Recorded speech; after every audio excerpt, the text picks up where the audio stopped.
Some time ago, the main character, dying, stretches out his hand and touches the girl who was his first love. A young man returns to his school years with memories and new skills. So begins the story of an unexpected twist of fate. Will this dishonest force help the main character? The young man touches the girl and asks himself if he is dreaming about everything that is happening. The schoolgirl exclaims in surprise. The main character gets scared and bounces off his classmate. Yasushi Sajima apologizes to the heroine. He takes off and runs away. The girl looks in surprise after the main character. The young man stops himself and thinks. The main character asks himself if he really ended up in high school again. Yasushi Sajima looks at himself in surprise and remembers that just a minute ago he was at work. The young man says that this is some kind of mistake. The main character asks himself if he has really returned to his school years. Some time ago, the action takes place in an office building. One of the employees has finished and warns everyone that he is leaving. The main character thanks him for the work he has done. A colleague tells him that it's Sato who needs to be thanked for always overworking. The hero says it's okay. Another employee notes the speed of his work and his brilliant education. He thanks Yasushi Sajima for everything. The men say they will go. On the way, they discuss that the young man has been working for 3 whole days in a row, despite the fact that the company does not pay overtime. One wants to help him, but his colleague says that the hero volunteered himself. The man reminds the interlocutor that the main character does not even want to talk to them. In fact, the young man is just very shy. Yasushi Sajima sighs wearily and asks himself, how did everything turn out like this in his life? The young man recalls that before he graduated from university, his life was better. He used to be a member of the athletics club in high school and was one of the top 16 in national competitions, and then moved to Tokyo and enrolled in a prestigious university. Despite good grades, the young man never found a job. The young man has always been an ordinary guy, and he had to spend a lot of effort to be on an equal footing with really talented people. To do this, the main character sacrificed relationships and his own health. He realized it too late. Yasushi Sajima sighs in frustration. Suddenly, a sharp pain pierces the young man's body. The main character grabs his head. Yasushi Sajima writhes in pain and falls to the floor. The main character screams, gasps, and asks someone to call him an ambulance. The young man asks for help, but knows perfectly well that there is no one nearby. The main character realizes that he is going to die now. Everyone left the office and left Yasushi Sajima alone to finish all the work. The young man says that all his efforts were in vain. Who would have thought that he would die alone in some unknown office? The main character asks himself if there will be anyone at his funeral at all, and answers himself that no one will be there. Yasushi Sajima introduces the girl. She turns to Sato and admires the fact that he performed so well at the national competitions.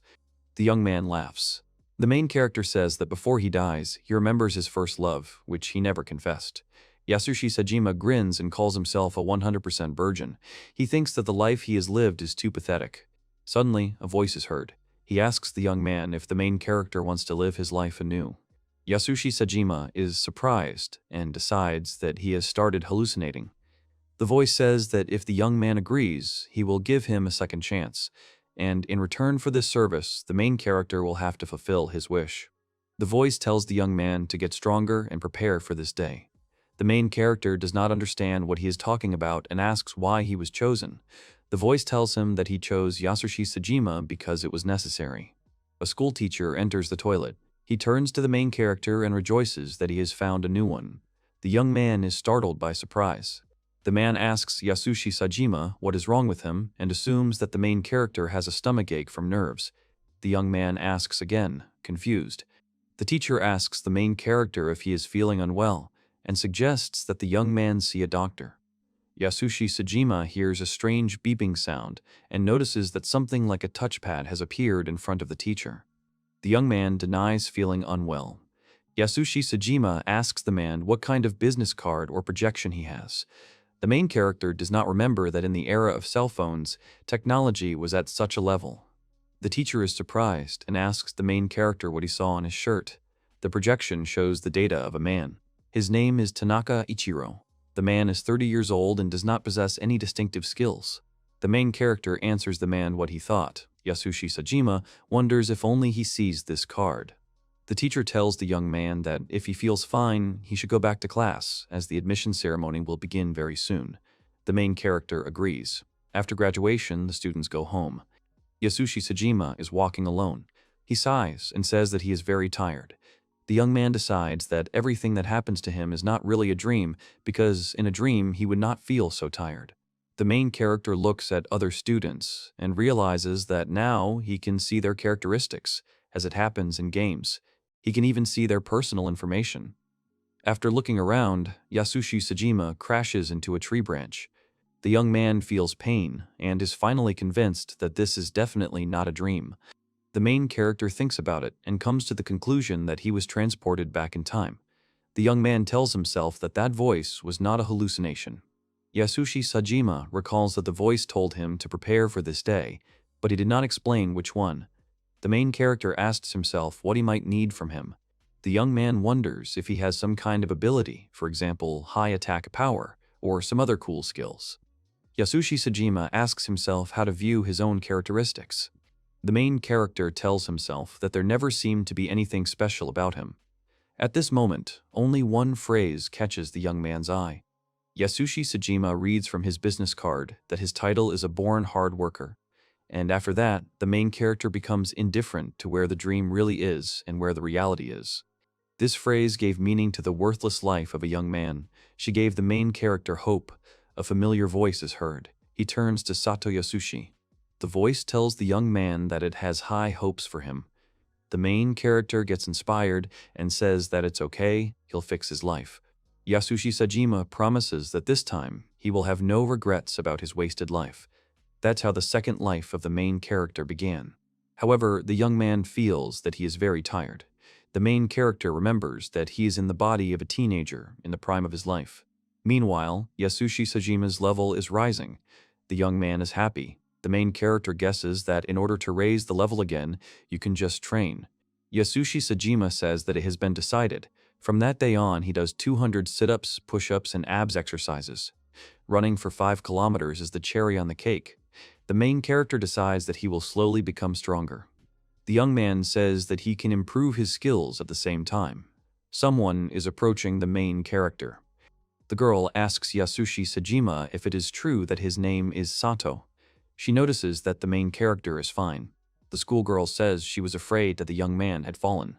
The main character turns around and is surprised by an unexpected meeting. In front of Yasushi Sajima is a girl named Kobayashi, his first love. The heroine remembers that the young man does not know her. The girl reminds the main character that they were at the admission ceremony together. She says her name is Kobayashi Ichika. Yasushi Sajima doesn't know what to say. A young man thinks that if he says that he knows a girl, it will look strange. Besides, the main character did not apologize for grabbing her hand then. Yasushi Sajima gathers his thoughts and apologizes to Kobayashi Ichika for grabbing her hand in class that day. The girl laughs and replies that there is nothing wrong with that. She asks the main character if it's true that he fell asleep then. The young man remembers that it was the same in his previous life. Kobayashi Ichika was the first to come up and talk to him, despite the fact that Yasushi Sajima was a gray mouse. The main character replies that he really fell asleep. A young man thinks about what a kind and beautiful girl she is. The young man says that he now understands perfectly well that he has never met anyone in his life more beautiful than his first love. Yasushi Sajima would like to date her. The main character decides that if there is such a sweet and beautiful girl next to him, then he will try even harder. Kobayashi Ichika is embarrassed. The girl says it's better to go. The young man agrees.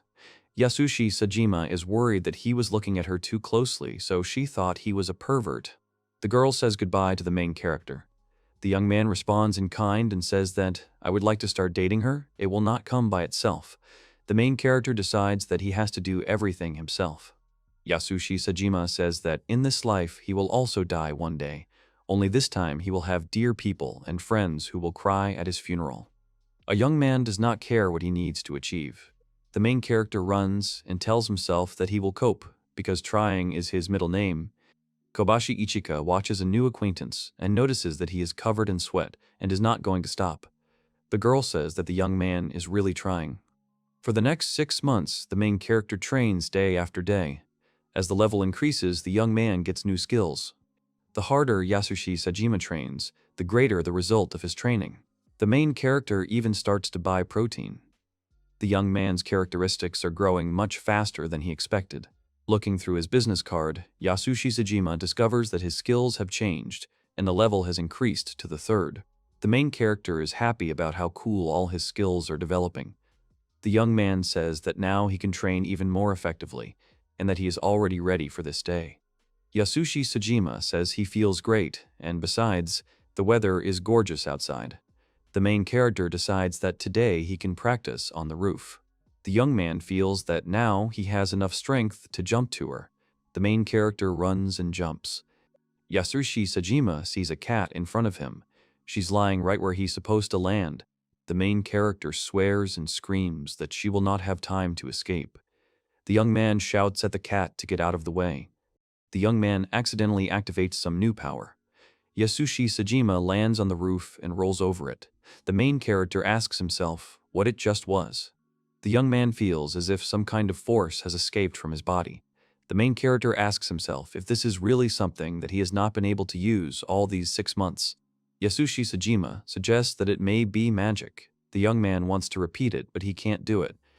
The main character says that technically, magic power is somewhere deep in his body, which means that meditation can help him.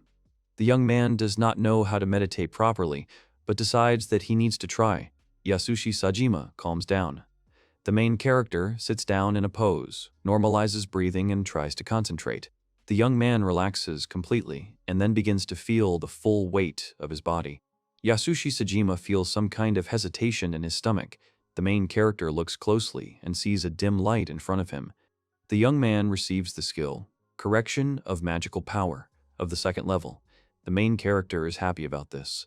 Yasushi Sajima says that if he trains, he will soon be able to let fire or water out of his hands, as in games. The young man is happy that he has finally achieved his goal, but soon begins to feel sad. The main character says that he would like to share this with someone, but he doesn't even have friends. The young man did not even talk to Kobayashi Ichika. Yasushi Sajima says there's nothing you can do about it because he and his first love are in different classes. The main character decides that he needs to get closer to at least his classmates. During the lesson, the teacher turns to Yasushi Sajima and tells him that the young man will be the last runner in the relay. The main character is surprised by this news. The man recalls that he said that at the big break they would discuss the competition. The teacher says that only the young man skipped the discussion. Besides, the main character is engaged in the athletics club. The young man is embarrassed. Yasushi Sajima swears and remembers that he completely forgot about the club and practically did not go to it. However, the young man has the opportunity to show himself well in competitions, so he agrees. The main character decides that this is his chance to find a worthy opponent. In addition, a young man may meet a girl at a competition who will like him, or he may find a friend.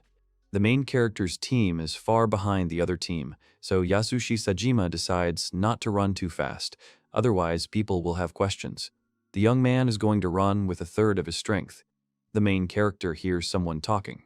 One of the people apologizes to his comrades. He is told that it is not only his fault. Yuto says that everything happened because his wand slipped out of his hands. Another runner says they're no better and actually managed to fall. The runner says that all his comrades tried so hard and once again asks them for forgiveness. Yasushi Sajima decides that he won't hold back so much and will add some speed. The young man asks himself what people will think if he runs at full speed. However, the guys from the main character's team are crying. They stayed after school and went to practice late every day. Runners pass the baton to each other. The crowd is watching the race with tension. The main character takes over the baton and decides that he will help his team.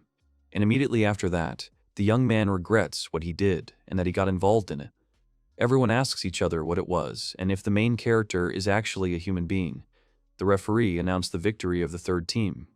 Yasushi Sajima doesn't understand how it happened. Of course, his class won and took 1st place, but the main character was given the nickname of a monstrously fast weirdo who has no friends. The young man understands that things used to be better with communication. The main character tries every day not to blurt out too much about the future, so he thinks for a long time during the conversation. Yasushi Sajima knows that he already had problems communicating. The young man deceives himself that it was better before. The main character always wanted to do the best, but he only got worse, or there was some kind of misunderstanding. The young man assumes that God is telling him directly that there are things that cannot be changed in any way, no matter how hard you try. Most likely it is, so the hero needs to become even stronger and be ready for this day. He decides to take a walk. Completely desperate after this incident, the main character plunges headlong into training. The young man does not have time to blink, and the new year is already coming. It is already the second year of high school, and the young man still has no friends. Yasushi Sajima tells a classmate that he dropped the test. The whole school began to look at the main character as a psychopath. The student apologizes to the young man and asks him not to kill him. Thanks to the training, the main character has a new passive skill: suppression. A classmate runs away from Yasushi Sajima in fear. This is how others see this skill. Because of him, the main character's school life only got worse. The young man knows that rumors have also spread about him. The main character accidentally bumps into someone. Kobayashi Ichiko bumps into the young man. The girl looks at the confused Yasushi Sajima in fright. The main character thinks that he has finally met her again and has already made a mistake. The girl is still sweet and beautiful. The young man will apologize to her. Kobayashi says it's her fault. The girl asks the main character if she has trampled on his foot. Yasushi Sajima knows that everything is definitely fine with him, but he worries if the girl was hurt by a collision with him. The main character replies that he does not. The young man mentally asks himself why he is so stupid. Kobayashi Ichiko, meanwhile, is grinning. The girl notices that the main character is already sweating all over. The heroine asks the young man if she really scares him so much. Yasushi Sajima says that's not the case at all. The main character apologizes and says he got nervous. The girl calms the young man and reminds him that they are the same age. She says they are also in the same class this year. Yasushi Sajima agrees with her. Normally, this would have been the end of their conversation, but the young man turned to the heroine. The main character decides that this may be his last chance to do everything right. The young man thanks Kobayashi and offers her his friendship. The girl agrees and says she doesn't mind. The main character feels that he has never felt such happiness in his life. Since then, the young man has been getting closer to the girl he was in love with. They spend a lot of time together, and today, maybe, of course, the main character misunderstood everything. Something important happened. Kobayashi Ichiko seems to have asked a young man out on a date. Yasushi Sajima thinks that maybe the girl just invited him for a walk on the weekend, just in case he bought a tracksuit and came in it, and in case of anything decided to run away. The young man awkwardly responds to the greeting. The girl says he's acting like he always does. The main character notices that Kobayashi is also dressed up. The young man admires her beauty. Yasushi Sajima notices that the heroine has cut her bangs. The girl's eyes are now visible more than usual, and the main character is very worried. The young man decides to say something and tells Kobayashi that she is beautiful. She asks again. The main character offers her a walk. The young man repeats that Kobayashi is very beautiful today. She is always beautiful, but especially today. The girl is embarrassed and thanks the main character. Yasushi Sajima decides that it is now possible to go to the coffin. The young man has a feeling that today will be the best day of his life. The characters walk around the shops and look at different products. The main character follows Kobayashi. The characters leave the diner and thank you for the food. The young man asks the girl where they will go next and offers to take dessert. Because of the super recovery skill, he eats more. Kobayashi says Sato has already eaten 5 servings. The girl says that she has already eaten enough, so she needs to take a break. The young man just wanted to practice after eating. The main character says that if she doesn't mind, then they can go to one place with a beautiful view. The heroine agrees. The girl asks if it is far away. Yasushi Sajima points to the mountains and says that this place is there. The heroine says it's far away. The young man asks again. The girl replies that, of course. The main character runs fast, but she can't do that. Kobayashi can't even make one stop. The girl asks if the main character was joking. The young man replies that he is serious. Probably, you don't need to think about this during a date, but the main character wants to run right now. Jogging after eating has become a habit for Yasushi Sajima, so he doesn't even need to force himself. Therefore, a stupid idea appeared in the young man's head, which he immediately voiced. The main character is thinking. He offers Kobayashi to carry her there on his back. The girl asks if the young man always says such nonsense after eating.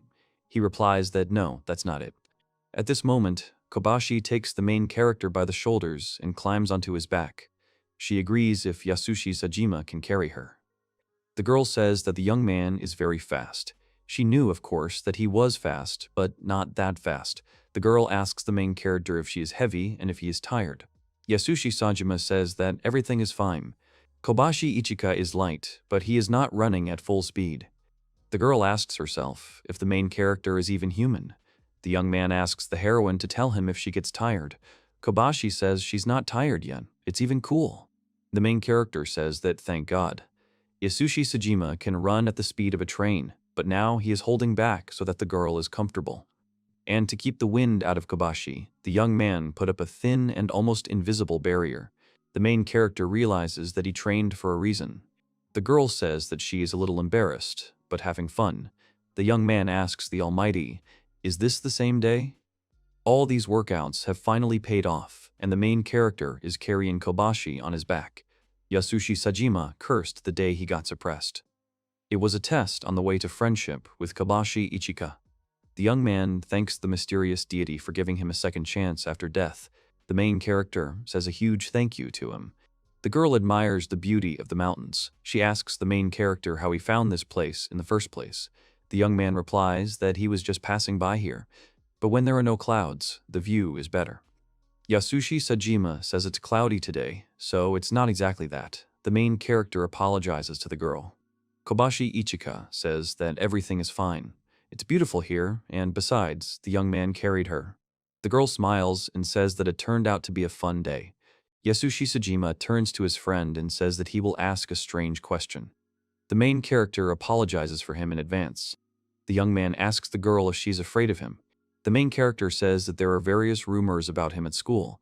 They say he is a bully, always waving his fists and forcing teachers to give him good grades. Yasushi Sajima says it's not true, and he just has a frightening aura. The girl replies that she is not afraid of the main character. Kobashi Ichika says that he knows that the young man is actually a kind and honest young man. The hero remembers how everyone says that the Sato is always and everywhere in the first place. He becomes the only one who scored 100 points. Everyone thinks he's creepy and thinks he just intimidated the teachers. The young man is upset because he is trying himself. Classmates ask each other if the main character is interested in anything other than studying. They consider him a nerd, a redneck, and compare him to junk. The young man always understood that he was worse than the others and therefore tried his best. Yasushi Sajima is worried because no one knows his real name. Kobashi Ichika says she knows. The main character's first love falls in front of him. The girl says that all this time she was watching the young man. The heroine saw how hard he trains and how much he studies. Yasushi Sajima asks why he and the girl have only recently become friends, but he has a feeling that Kobashi Ichika has seen his whole path. The girl notices that the main character has shed tears and asks if he is all right. The young man apologizes. The young man says he loves Kobashi Ichika. He fell head over heels in love with a sweet girl who had already been his first love all his past life. The main character believes that there is nothing good in him except his perseverance, so the young man confesses to Kobashi Ichika that he wants to be with her. Yasushi Sajima addresses his beloved. The girl asks what it is.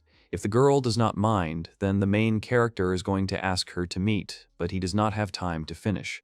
A strange wind is rising, and the young man feels some unusual forces. He looks at the sky and asks what it is. The characters don't understand what's going on and ask what the nonsense is.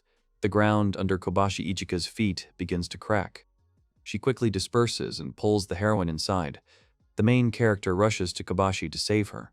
A young man hugs his first love, and he and the girl fly together into the darkness of the abyss. The heroes fall to the floor of the dungeon. The girl is afraid and clings to the young man with her whole body. The main character is trying to figure out where they ended up. Kobashi Ichiko shouts to him that someone is coming to them. The young man peers into the darkness of the dungeon and realizes that he has felt a magical force. The main character is sure that it clearly did not seem to him. Yasushi Sajima wonders if today is the day. Scary creatures of the third level crawl out of the cave towards the heroes. Kobashi Ichiko looks at the monsters with fright. The main character is horrified and says that goblins are in front of them. The girl turns to Sato and asks the young man if they can return home. She hugs the main character and trembles with fear. The young man feels a surge of strength. Yasushi Sajima is ready to defend his first love to the end, so he tells Kobayashi Ichika not to worry. The main character promises the girl that he will protect her. The young man closes the heroine and prepares to use his magical power. The main character says that it will sound strange, but he was preparing for this day. Yasushi Sajima uses magic power and directs it at the goblins. The monsters are flying away from the heroes. The young man says that he just let out a bunch of magical power. The main character says that it seems he did it even too well. A congratulatory sign appears in front of the heroes. It turns out that the young man is the first to reach the 10th level in this world. As a reward, Yasushi Sajima and Kobayashi Ichika receive the skill Assessment and Inventory. It is noticed that both heroes have the Score skill, so the skill level increases. Yasushi Sajima's assessment level will be upgraded from 3rd to 4th, and Kobayashi Ichika's level from 5th to 6th. The main character is surprised. Until now, the young man's skill level had only increased during hard training. Suddenly, Yasushi Sajima stops. The main character asks why his girlfriend's grade level has already reached the 6th. The young man says he thought he was the only one with the skills. The main character realizes that the girl is probably the same as him. There is a possibility that she trained even more than the young man. The young man introduces her figure. The young man turns to Kobayashi Ichika. The heroine nods and says that the fact is that she is too. The girl does not have time to finish because the hero interrupts her. Yasushi Sajima says he knew it. The main character thinks that in fact, under the clothes of his beloved too, the body of a bodybuilder. The girl says that this is not the case because she just has skills too, but she is an ordinary girl. The young man exhales and says that he was scared. The main character thanks Kobayashi Ichika for being just as sweet. The girl asks who Yasushi Sajima thinks she is. The young man says that it's still not normal that his beloved has such a high level of skill. After all, the main character used an assessment on various subjects every day, but could not raise it from the 3rd level in any way. The girl turns to Yasushi Sajima and says that his grade level has also increased. The heroine says that he can certainly look at her characteristics. The young man asks if he really can do this. The main character approaches the girl. She gasps, yasps. Yasushi Sajima thinks that the heroine is too cute. The young man exclaims that he sees her characteristics. The girl has a fairly high level, and the skill of assessment is pumped. The main character understands that in this case, Kobayashi can also see his characteristics. That's why she wasn't afraid of him. Kobayashi Ichika says that her skill increased for a reason. The girl looked at how the main character worked on himself, and gradually the skill gave more and more information about the young man. The main character is touched by her words. The girl asks if the young man is going to check his characteristics. Yasushi Sajima says yes, precisely. We need to see if monsters stronger than goblins are waiting for them ahead. The main character is surprised and says that his characteristics have become almost 3 times better than they were in the morning. With the old agility in competitions, the young man ran very fast. The main character could reach the speed of a train. It turns out that Yasushi Sajima's speed has now increased to the speed of the Shinkansen. The main character is surprised that he can now overtake the Shinkansen. A girl is calling a young man. Kobayashi Ichika says that she looked here and found out that it looks like the heroes need to defeat the boss to get out of this place. The main character asks how she looked. The girl tells her friend that she did it with the help of her unique skill, insight. The heroine asks the young man if he has ever heard of clairvoyance. It allows you to predict events and helps you find out what is happening elsewhere. She says her skill works about the same way. The girl admits that, to tell the truth, she doesn't see that far, so it's not a very useful skill. The main character says that it's very cool. The young man admits that compared to this, his skill is just garbage. The main character gets the unique skill, multiple repetition. Yasushi Sajima suggests that because of him, he has been pumped up with enhancement-type skills. The young man decides that he will think about it later. The main character asks if he understands correctly that they need to move forward and defeat the boss. The girl replies that it is. She asks the main character if he's scared. Yasushi Sajima says that he is a little scared, but he does not want to show weakness next to his girlfriend. The main character says that this will not happen, and he will definitely protect his beloved. The young man calls Kobayashi and asks him to follow him. The girl agrees. She activates her magic ability and warns that 2 goblins are hiding around the corner. The main character says that he understood. Yasushi Sajima diffuses monsters. An unknown object attracts the young man's attention. The main character asks what it is. It turns out that this is a magic stone. The young man is surprised and examines it. Kobayashi Ichika says that, it seems, it can be used as an energy source for magic and artifacts. Yasushi Sajima asks, so you can let fire and water out of your hands with him. The girl replies that it is necessary to know the spells for this, because this stone acts as a catalyst. The young man replies that he didn't really want to. The stone is kind of dirty anyway. The heroine agrees and says that she doesn't really want to touch him either. The girl warns the young man that there are 3 goblins ahead on the left and right. The main character replies that he understood her, and they go deeper into the cave. The heroes are stuck in a dead end. Kobayashi and Chiki's grade level is not enough to read the writing on the wall. The girl says that if you dig into the mechanism of the wall, maybe they will be able to go lower. She asks the hero to give her a try. The young man replies that, of course. The main character sees Kobayashi Ichika plunging his hands into the wall and asks her if it hurts a girl to do that. The heroine replies that she is fine and asks Yasushi Sajima not to worry. There is simply an illusion magic applied here, which made the wall transparent thanks to the insight it sees through. Kobayashi, who continues to explore the wall hidden behind light magic with the help of her skills, informs Sato that there are no monsters there, but it looks like the ladder is broken somewhere in the middle. Then, a square hatch abruptly opened in the floor, surprising the guys. Sato informs Kobayashi that he will go first and that she should carefully look at her feet. He begins to carefully descend into the trapdoor by the ladder that Kobayashi had told him about earlier. Sato's voice comes from the hatch, shouting to Kobayashi that it's quite high here and that she needs to be careful when descending.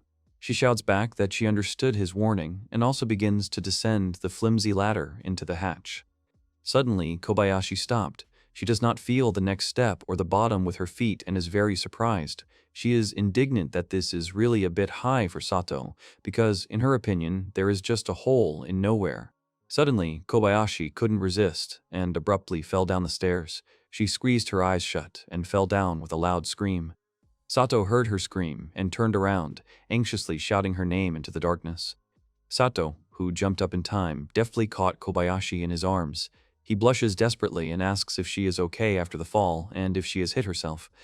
Kobayashi is surprised and confused. She doesn't know what to say to him in response. Sato finally puts Kobayashi on the floor of the cave. He nervously dusts off her clothes. Kobayashi replies that he caught her, so she's fine. She thanks him for saving her. Then Kobayashi noticed that the sleeve of her blouse had come off and her hand was sticking out. She was upset. Sato immediately suggests that she put on his jacket because it's cool in the cave. Kobayashi asks again if he is sure about this. After putting on the jacket that Sato Kobayashi offered her, she looks at herself in surprise and confusedly tells him that his jacket turned out to be a little too big for her. Sato blushes like a tomato and covers his face with his hand in emotion, cursing inwardly with delight. After all, Kobayashi is incredibly cute in his jacket, and he really likes it. Sato falls to his knees on the floor of the cave. He trembles slightly, and also thinks that this strange place only spoils the whole atmosphere for them. Kobayashi, standing next to him, calls his name uncertainly. She does not understand what is wrong with him. Sitting down on the floor next to Sato, Kobayashi confidently informs him that the monsters will be a little stronger here. He replies that if they're only a little stronger, then they have nothing to fear. Suddenly, there was a hiss, and Kobayashi abruptly grabbed the surprised Sato by the shoulders and pulled him away from his seat. She informs him that there is something else here. Sato looks in horror as a hole appeared between his legs, melted at the edges, from which some kind of sound escapes. Kobayashi adds that there are traps everywhere, and therefore it is better for him not to stray far from her. Standing behind the horrified Sato, she continues to hold him by the shoulders and informs him that this acid would burn through him. Sato abruptly replies that he understood her perfectly and that she can lead him forward. Walking behind Sato, Kobayashi informs him that a little further on there will be a large open space and there will be several monsters. She asks him to be careful. He understands her and promises that he will be careful. And immediately Sato tensed up. He grunted and stared ahead. There was a sound there, and he realized that it was worth mentioning these monsters as they were already on the way. A huge monster appeared in front of Sato and Kobayashi from the depths of the cave. Sato looks at him and realizes that he feels disgusted. This monster is a level 15 orc, as shown by Sato's skill. He thinks that he doesn't want to touch this orc at all, so he's going to put a protective barrier on his leg before attacking. And then Sato activated his powers. He rushed forward and deftly pushed off from the walls of the cave corridor and jumped high, being on a level with the monster's muzzle. Abruptly swinging his leg, on which he put a protective barrier, Sato delivers a powerful blow to the face of the monstrous orc. After receiving a powerful kick to the jaw from Sato, the huge orc screamed and flew with its entire carcass into the depths of the cave with a large space, which Sato had previously told Kobayashi about. After finishing the blow, Sato landed on the floor of the cave with a deft movement. He carefully watches as the orc flew away from the blow and crashed into something with his head. Kobayashi has been watching Sato's work all this time. Standing nearby, she informs him that there are other orcs ahead. Sato has activated a protective barrier in front of her and tells her to wait behind him. He will deal with the orcs himself. And then he heard an angry growl. Sato found himself face to face with a whole crowd of exactly the same huge evil orcs. They growl. The orcs are armed with clubs, and it looks like they are not going to retreat and are ready to fight him.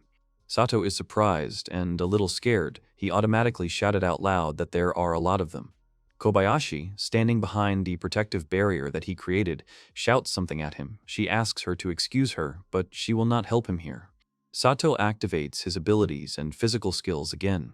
He jumped up and immediately began attacking the monsters, kicking and dodging them. He shouts at Kobayashi that everything is fine, because without her, he would not have reached here alone at all. Kobayashi froze in amazement, watching him work. And Sato, standing among the orcs and preparing to strike, thinks that she has less magical powers, but she constantly used them on everything around and brought them here the shortest way. Sato shouts triumphantly that that's why he decided something. Suddenly, he activates his magical abilities, and something began to happen over the head of the crowd of orcs. They looked up in surprise, trying to figure out what it was. Sato, smiling contentedly, shouts that he will deal with these monsters himself. And as if in response to his words, a bright rain of magical blows began to fall over the heads of the monsters, which accurately hit the target with loud sounds. Kobayashi, still standing behind the transparent protective barrier created by her companion Sato, watched with wide eyes what was happening in the cave. She screams in admiration at what she saw. Here, Sato runs towards her easily and quickly. Pleased with his victory, he shouts to her that he has just finished everything with the orcs. Sato removes the protective barrier from Kobayashi and informs him that there were so many monsters here. In response, she suggests that if so, then perhaps there is something valuable here and is going to look for valuables in a cave cleared of orcs. Kobayashi's eyes lit up from the fact that she activated her special skill, and from her gaze, some kind of magical ornament shone brightly on the floor. It is very large and occupies almost the entire floor area. Kobayashi squatted down and informed Sato, who thoughtfully folded his hands, that there was some kind of magic circle under the ground right under their feet. Kobayashi expertly extended her index finger and informed Sato that you can get to the boss directly here if you pour magic power into the circle. Sato is mentally delighted with what he heard, rather than they got a secret here. But Kobayashi hasn't finished yet. She also informs Sato, who is sitting next to her, that this is indeed the shortest way, but there is something else. Sato looks at her in surprise, asking what is wrong with this path. Kobayashi hesitantly continues to speak. Without looking at Sato, she informs them that if they choose this path, they will have to fall down for a very long time. Sato thoughtfully asks her about the fall. Desperately embarrassed and blushing at what she is about to say, Kobayashi nervously twists her fingers and confirms, telling the uncomprehending Sato that they will have to fall and therefore need to do something. Clutching his blushing cheeks with his hands and squinting at his companion Sato, Kobayashi informs him that since they will have to fall to the boss through the magic circle for a long time, then he, Sato, will have to take her, Kobayashi, in his arms. Hearing such an offer from a girl he had been irrevocably in love with since elementary school, Sato blushed furiously. It is obvious that he is now overwhelmed by a lot of emotions and experiences. Continuing to be embarrassed and nervous, Kobayashi apologizes to Sato for such an offer and clarifies if he can do it for her. Sato shuddered and, returning from his thoughts, hesitantly mumbles that, of course, he can do it.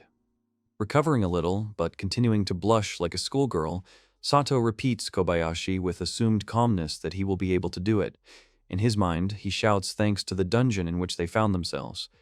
Continuing to be embarrassed by everything that is happening, Sato chuckles and suggests that Kobayashi try to do what they were talking about. She gently wraps her arms around his neck, burying her face in his shoulder. Sato blushes again. He sighs ecstatically in his mind. He hugs Kobayashi around the waist with one hand and rests against the ground with an arc. She gets nervous and commands him to start jumping to the boss through a magic circle in the ground. Sato activated his magic powers, sparks of magic flying in all directions as he directed the force into a magic circle in the ground. Sato is surprised. He shouts to Kobayashi that this magic circle takes away more of his magical powers than he expected. Suddenly, right under Sato's feet, a circular hatch opened down deeper into the dungeon. He cries out in surprise, stating that the passage down to the boss has finally opened under the influence of his magic. Sato grabbed Kobayashi tightly and screamed at her to hold on, because they began to fall down through the hole that appeared in the floor of the cave. They fall, and Kobayashi screams loudly in surprise. Despite the situation, Kobayashi is embarrassed and blushing again. She squeezed her eyes shut and thinks that she should have climbed onto Sato's back because, as a result, she is now too close to his face. Suddenly, she hears Sato calling her name and asking her to look at something. Kobayashi opened her eyes uncertainly, but immediately her face lit up with admiration for what she saw. She cried out in delight, and her face and hair seemed to be enveloped in a magical light. Sato, with Kobayashi in his arms, fall down through the thickness of the earth.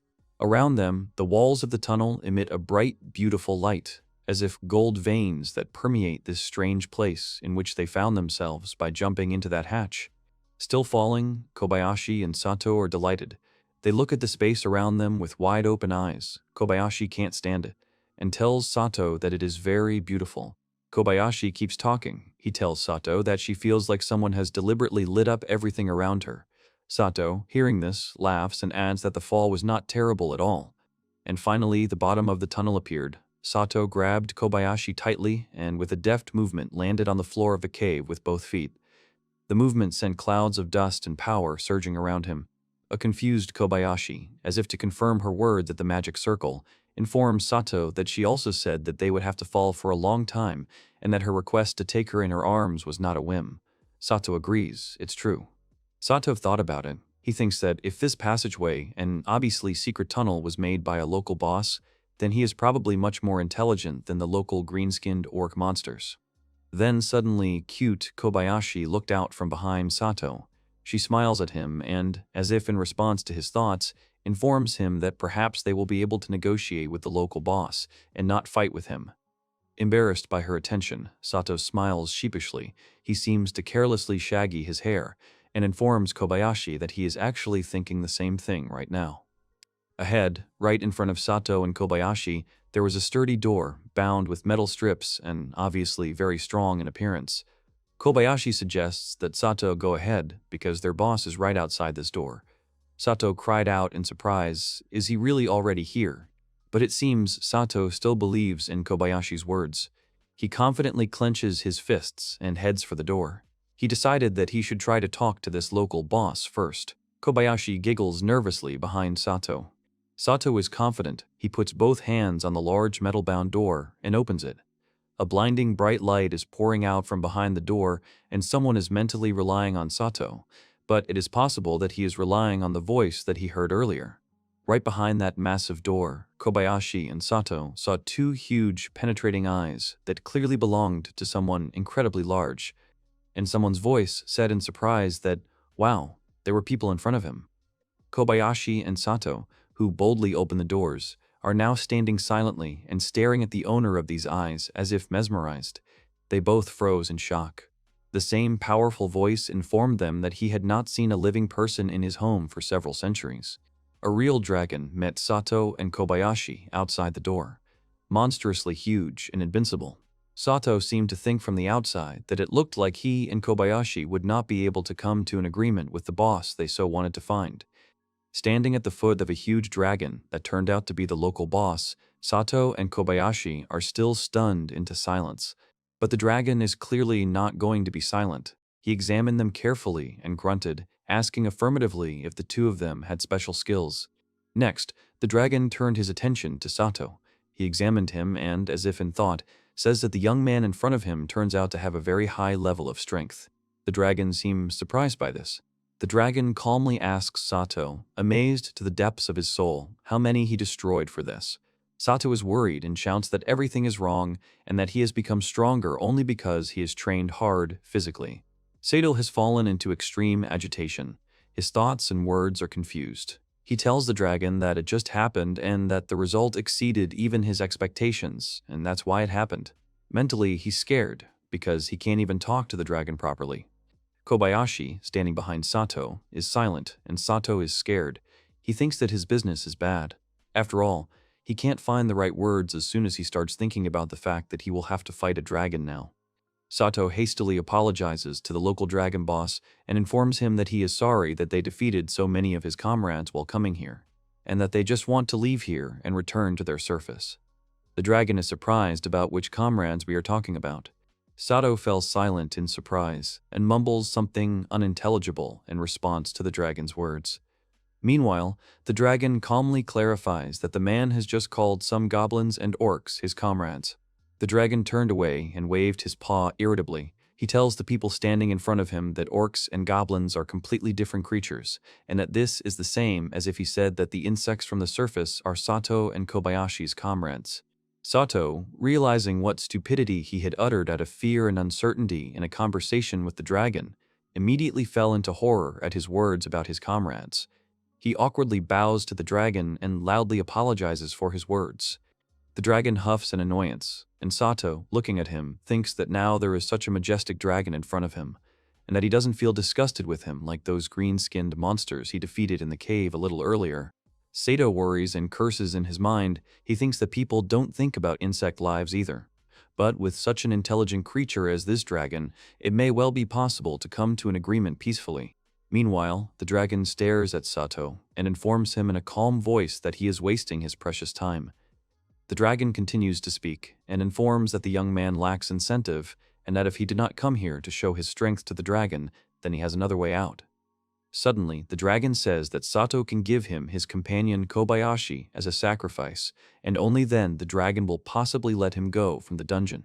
Hearing the dragon's words, Sato instantly flew into a rage, and Kobayashi was horrified. Sato automatically rushed forward, intending to attack, although he understands that the dragon is provoking him. He didn't even hear Kobayashi's scream calling his name and therefore didn't react to it. Sato rushes straight towards the prepared dragon. Mechanically, he thinks that he understands with his head that the dragon is teasing him, but he cannot stop himself and his desire to protect Kobayashi from all threats. Sato made the jump. With one fist hitting the ground, Sato performed an impossible maneuver and struck the dragon a powerful blow straight to the jaw, which was accompanied by a loud sound of impact and the cry of the dragon. And now Sato doesn't give a damn that this is just a dragon provocation. The dragon clearly did not expect such a powerful attacking blow from a small-looking man. And so, having been hit in the jaw, he flew away without strength, shuffling his whole body across the floor of the cave hall. Finally, with a loud sound, the dragon slammed his powerful body into the opposite wall of the cave hall, throwing up clouds of dust and stone chips and hitting his head. Sato, meanwhile, belligerently clenches his fists and loudly shouts at the entire cave hall so that the dragon does not hesitate and attacks. He calls the dragon an overgrown lizard and is clearly very angry at his words about Kobayashi. Kobayashi, who saw all this, screams at Sato to be careful because in front of them is a demigod dragon and that he is very strong considering his characteristics.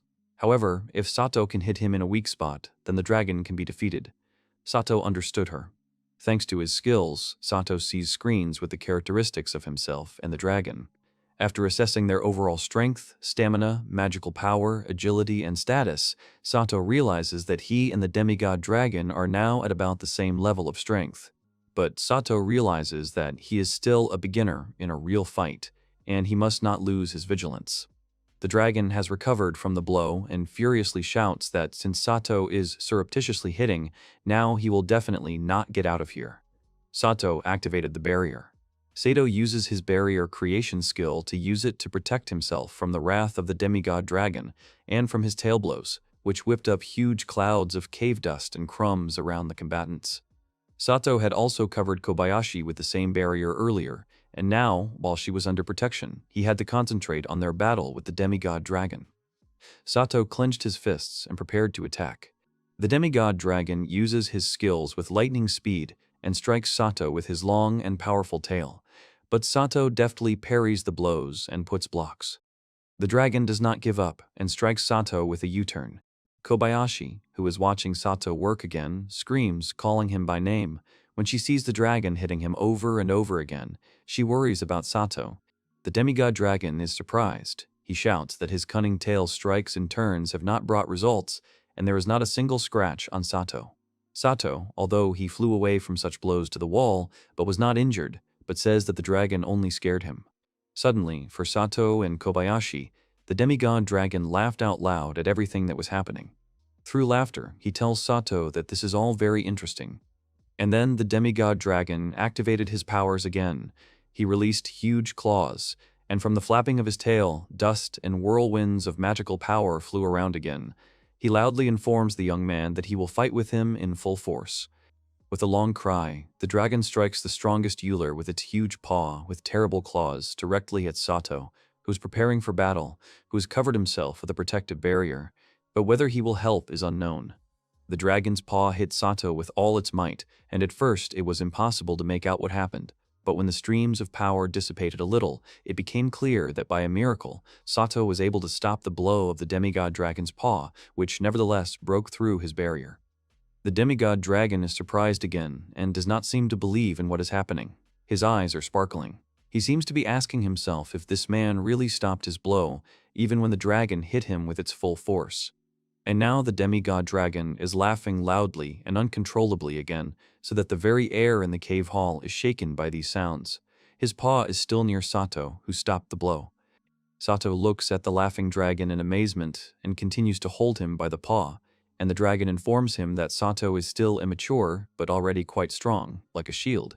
The demigod dragon says he sees Sato's efforts.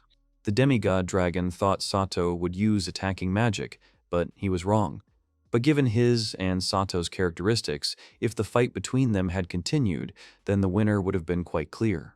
The dragon demigod aloud apologizes to Sato for provoking Kobayashi and informs him that he defeated him. However, he informs Sato that there was a reason for his behavior. After all, the demigod dragon was brought down to earth for some important purpose. The demigod dragon continues. He tells the stunned Sato then his goal on Earth was to test the abilities of one young man, and this young man is apparently Sato. And then Sato begins to realize something. He asked the demigod dragon if he had really been brought down to Earth. Sato cried out in his mind that this was really the work of the god who had brought him back to life after his death in his world. Sato screams loudly and emotionally, addressing the demigod dragon. He asks if he is really a difficult monster of the dungeon, and how he can be connected with the god who helped Sato and brought him back to life. In response, the dragon seriously informs Sato that he was a dragon who was born in heaven and spent a lot of time in this dungeon of the demonic world in order to finally get the opportunity to reach the heavenly world. Sato listens in amazement to the unusual story of the demigod dragon. He uncertainly asks him what other heavenly and demonic world he is talking about now. The demigod dragon continues his story. He informs Sato that demons are the natural enemy of heaven, and the demigod dragon does not allow demons to reach the heavenly world. The demigod dragon continues again, releasing streams of power from his mouth. From emotion, he thoughtfully tells Sato that he has been so far from his world for hundreds of thousands of years. The demigod dragon suddenly became gloomy. He sadly lowered his head and reports that such a long life has given rise to arrogance in him. And only the battle with Sato, who came to him, helped him realize his condition, and now he understood it. The demigod dragon announced that he was bowing his head. He humbly lowered it right in front of the surprised Sato, who froze in indecision, not knowing how to react to all this. And then he heard a system alert that said that since the dragon bowed its head, the power of the demigod dragon would be transferred to Yasushi Sato. It was further reported that Yasushi Sato and Ichiko Kobayashi had prevented the invasion of demons and were being congratulated. The following message stated that absolutely all mankind on planet Earth will receive the skill grade 1 level, and classes will be available to people. Hearing this, Sato screams in shock that the whole of humanity will really get the skill. It was further reported that Yasushi Sato received the Master Familiar class, and Ichiko Kobayashi received the Witch class. Kobayashi, who is now in the same shock from what is happening as Sato, is surprised to state that it turns out that Sato's familiar should be none other than the one he defeated, and that it really is a demigod dragon. To their surprise, the demigod dragon readily confirmed Kobayashi's assumption. Then he happily informs Sato that from this very day they will always be together. Kobayashi grumbles that she knew this would happen. The demigod dragon wondered if it would be better for him to call Sato not a young man, but a master, to which Sato started screaming in shock. He worries and shouts loudly to the dragon that he doesn't know how to take care of him. The demigod dragon rather flippantly informs in response to Sato's screams that this is not his problem, since Sato does not know the rules of care. He continues to scream. He screams that he has never even had a dog in his world. Calming down a little, Sato informs the demigod dragon that it will be enough for him and Kobayashi if they are returned home to the surface right now, and that they do not need anything more from the dragon. The dragon responds by saying that since Sato defeated the dungeon boss, it means that all his knowledge was also passed on to Sato, and that soon all the answers to all the questions will come to his mind. Sato asked again in surprise, but obediently closed his eyes and thought. Suddenly, he really seemed to have an epiphany, and Sato calmly, confidently gave out aloud the information that, according to the rules of the dungeon owner, he orders the core to come to him. And suddenly, something black and terrible materialized in his hand, similar to a human heart. Sato is delighted. He really managed to summon the core of the dungeon. But this thing looks very ominous in his opinion. The dragon, looking at Sato's surprise, reports that with the help of this core, you can manipulate the space of the dungeon, and he can do whatever he wants. And after he uses it, the core will be transported up with him because he is his master. Sato is determined. He clutches the core of the dungeon in his hands and shouts loudly that he doesn't care about the details anymore, because the main thing is that they will get out of here. He screams and demands from the core to move them from the shocked Kobayashi outside. After these words, a bright light shone on them from above, and for a moment they lost the ability to see, but then it turned out that their feet were standing on the grass again, which means that they had returned. Sato and Kobayashi are on the surface. Sato hears the system message. It confirms that their dungeon has been successfully exited and that the dungeon core has been sent to Yasushi Sato's inventory. And then Sato squatted down next to Kobayashi in despair and ruffled his hair, sighing heavily. He is glad that he and Kobayashi got out, but worries that their whole date went down the drain because of this. Then he suddenly realized that he had said it out loud, and that the words escaped him that it was a date. He's worried, and to change the subject, he offers to escort Kobayashi home because it's already dark. She thanks him and hesitantly wants to tell him something else. Cute Kobayashi smiles. She leans slightly towards Sato and informs him that their date turned out well. Hearing this, Sato blushed furiously again. His heart is pounding, and he confusedly agrees with her. Sato is confused, but at the same time he is delighted. He thinks that Kobayashi is not only a smart girl, but also very smart. He even thinks that suddenly she is the same Lord God. Kobayashi is embarrassed. She's going to ask him for another favor. Sheepishly looking at the flushed Sato, Kobayashi asks if he could carry her on his back again. Sato gladly agrees to fulfill her small request. Finally, they are in the city, and Kobayashi tells him that they are not far from her house. Sato asks if he can take her straight home. But Kobayashi politely clarifies to Sato that she is afraid that her father will get very angry if he sees how he brought her on his back.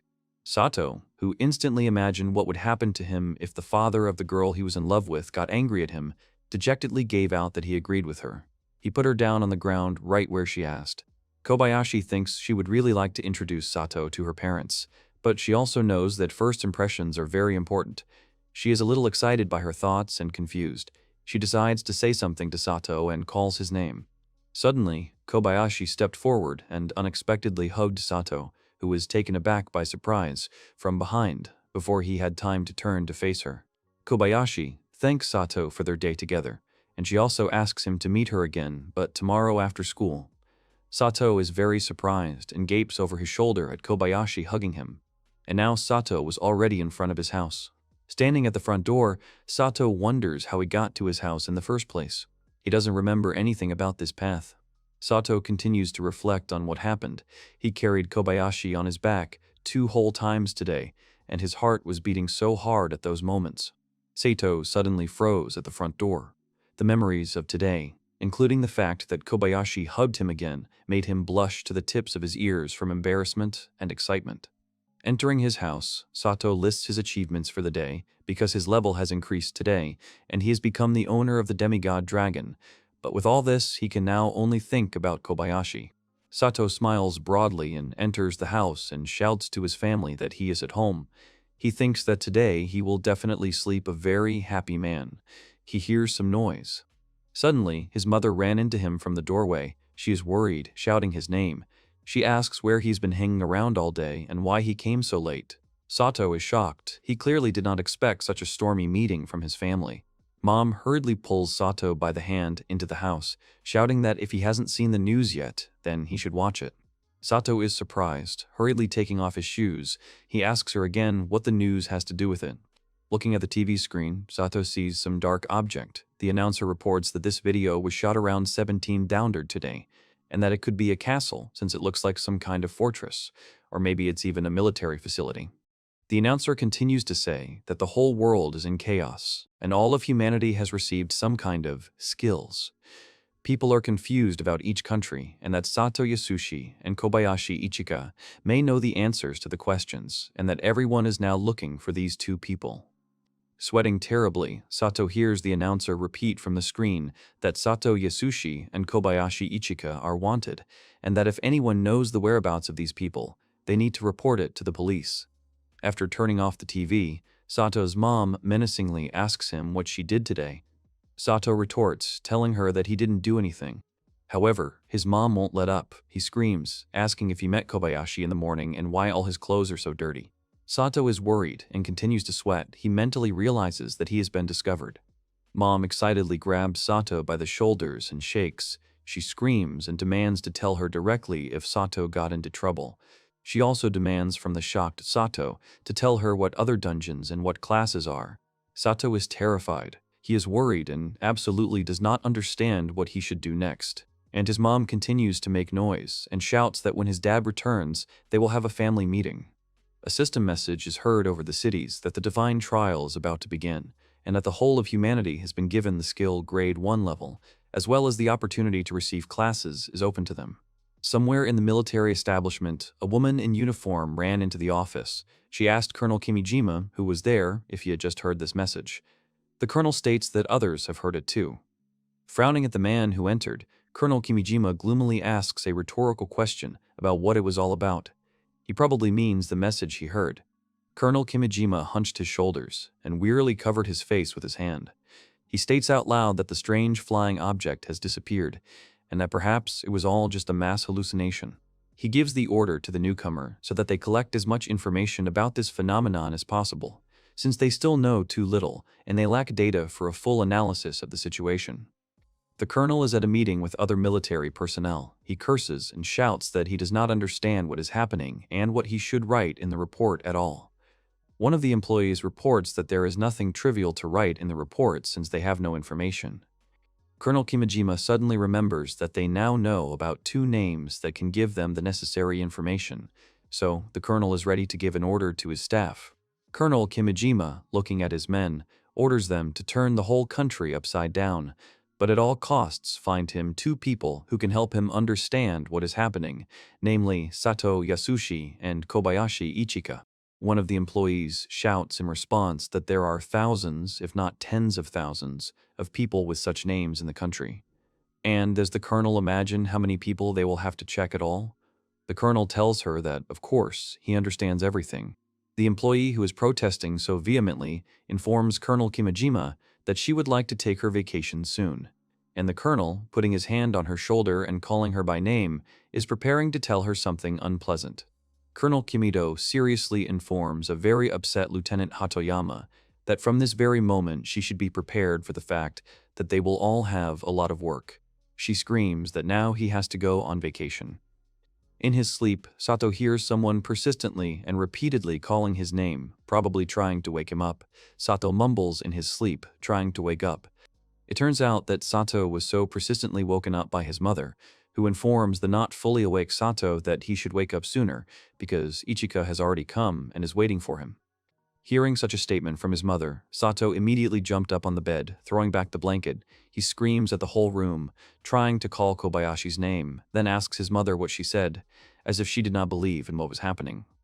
She reminds the startled Sato that he himself was talking to Kobayashi on the phone and that he really doesn't remember this because he hasn't woken up yet. It immediately dawned on Sato, and he remembered what happened yesterday. Sato remembered that he panicked in the evening and started calling Kobayashi to find out if she had already watched TV. And after the call, he immediately fell asleep under a warm blanket under the shouts of his mother and fell asleep soundly.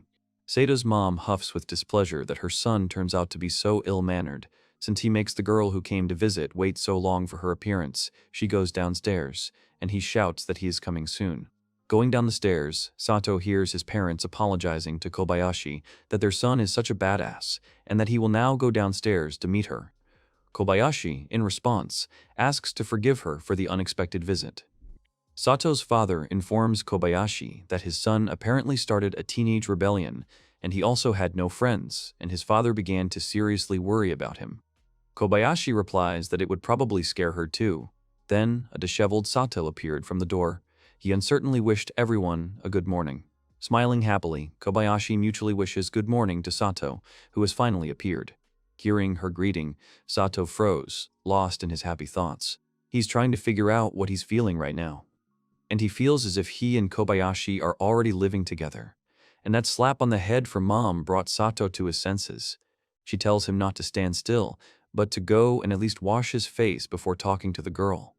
Finally, everyone is gathered at the table, and Sato's father calmly tells the guys that it's time for them all to talk in detail about yesterday. Sato begins his speech. He thinks that if we talk in detail, then maybe it's worth doing something unusual.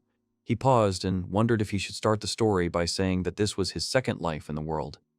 Sato is silent and gloomily thinks that if he says such a thing, they may not believe him, and he may also be considered creepy and will eventually be kicked out of the house. He can't start a conversation on this topic. And Kobayashi joined the conversation. Sato shuddered, and she calmly explains to Sato's parents that they themselves did not fully understand everything that happened yesterday. Kobayashi quietly placed her hand on the surprised Sato's arm and continued to speak. She informs his parents that she and Sato were walking in the mountains yesterday when they suddenly found themselves in a dungeon. Kobayashi informs Sato's parents that he protected her while they were in the dungeon, and they eventually got out of there unharmed. Sato decides to keep the conversation going and says that Kobayashi is also great and that he would not have done it alone without her. Sato was suddenly startled when his father addressed them with Kobayashi. He asks if Sato and Kobayashi really weren't hurt in the dungeon yesterday. Sato, hearing this, raised his head in surprise and looked at his father. Sato's father continues to talk. He clarifies whether he is really not trying to hide that they are now in danger and whether they have contacted some dangerous people. Sato shakes his head negatively. They didn't do anything like that. Sato's father smiled. He thinks it's good. He clarifies that they were probably scared, but at the same time he also praises Sato. He believes that his son did well and coped well with the situation. His father tells Sato that if he remembers anything else, he can always tell them with his mother because they are ready to listen to him and support him at any time. Kobayashi smiles. She seems pleased with how it went. After finishing the conversation, Sato's father tells his wife that it looks like it's time for them all to have breakfast. She agrees and heads to the kitchen, asking them all to wait. Sato's mom smiles and offers Ichika to have breakfast with them because she hasn't eaten yet. Ichika is very flattered and agrees with her suggestion. Sato asked his father what he would do if they started asking questions about his son at work. My father said quite confidently that Yasushi was a fairly common name. Sato's mom supports this option and says that she will also answer questions. Suddenly, Kobayashi noticed something and called Sato's name, and Sato abruptly got up from the table and rushed away, muttering that he had gone to the bathroom to wash himself properly again. Going into the bathroom, Sato thinks about his parents and how much they love him. He remembers that everything was exactly the same in his previous life. From the excess of feelings and from what happened now when talking to her parents, Sato cries. He laments that when he was dying in a previous life, he did not even remember about his parents. Sato collapsed on the floor near the bathroom door.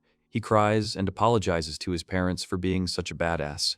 Sato's mom, standing by the car, asks her son to try not to skip school completely, otherwise it will be suspicious.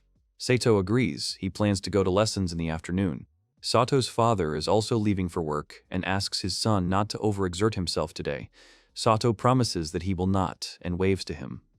When Sato's parents left, he apologizes to Kobayashi for making her late for school, but she replies that it's not scary and that she doesn't care. Sato is worried, but still politely offers Kobayashi to go to his room, but warned that he has a little mess there. But Kobayashi was not confused by this either. She replies that everything is fine. Entering his room, she immediately takes off her school jacket in front of a shocked Sato and informs him that they should start. Sato summoned the dungeon core from his inventory. He holds it in his palm and gloomily asks Kobayashi if they are really going to the dungeon. Kobayashi has already rolled up her sleeves and says that the demigod dragon may know something about what is happening. Kobayashi clenched her fists resolutely. She reminded Sato that the classes they received yesterday could be checked in the dungeon today, and he remembered that she had been given a witch class yesterday. Sato thought about it. He realizes that they will definitely have problems if Kobayashi blows up his entire house during the test of his new witch class, and therefore he informs the joyful Kobayashi that he agrees to go there. Sato activates his skills and says that with the rights of the dungeon master, he orders the core to transfer them from Kobayashi to the dungeon. Sato and Kobayashi immediately materialized in the dungeon, in the very cave hall where they met the demigod dragon yesterday. He was there now. When the dragon saw them, he opened his mouth and suddenly screamed loudly and tearfully that he was waiting for his master very much. Sato looks at him in shock and says that compared to yesterday, the demigod dragon's character has changed a lot. To this, the dragon replied that he comes from a very proud race and they are very strict with the hierarchy, and so he decided to reconsider his attitude toward such a strong man as Sato. But Sato thinks he's not sure if he's beaten him outright. Sato turns to the demigod dragon and says that he would really like to ask him something. The dragon grunts thoughtfully and looks at Sato. He then asks Sato not to call him the demigod dragon anymore. Instead, he asks for a name. Sato is surprised by such an offer from a huge dragon. Folding his arms across his chest, Sato thoughtfully asks if the demigod dragon really needs a name. He is very insecure about himself, but he will try to come up with a name. Looking at the dragon, Sato thought about it. The dragon has golden scales and a long tail. Sato has seen this combination somewhere before and is now trying to remember where. And then it dawned on Sato that the dragon looked like a long-tailed lizard. It looked like the dragon liked his name, and he let out a sigh of admiration. The dragon tells the stunned Sato and Kobayashi that he doesn't really understand the meaning of names, but it's probably something like the name of the legendary dragon in their world. And before Sato could say anything, the dragon informs him that he likes it and that this name is just right for him. Kobayashi sympathizes with Sato, but he desperately asks her not to look at him like that. A dragon named Longtail joyfully announces that he will follow his master all his life, and Sato, almost crying, tries to explain to him again that they are comrades in arms with him. Kobayashi, looking at them, sighs. So, having received the name of the dragon from his master Sato, the three of them settled down comfortably, and the dragon asks Sato and Kobayashi what exactly they wanted to ask him. Sato says that before he and Kobayashi ended up in the dungeon, they saw some kind of flying fortress or something above, and maybe the dragon knows something about it. The dragon replies that it must have been a fortress of the demon world.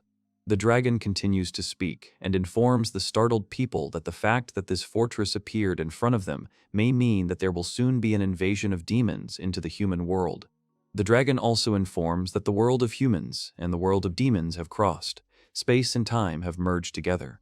Kobayashi, listening to him thoughtfully, adds that the whole of humanity has also received the skill of evaluation.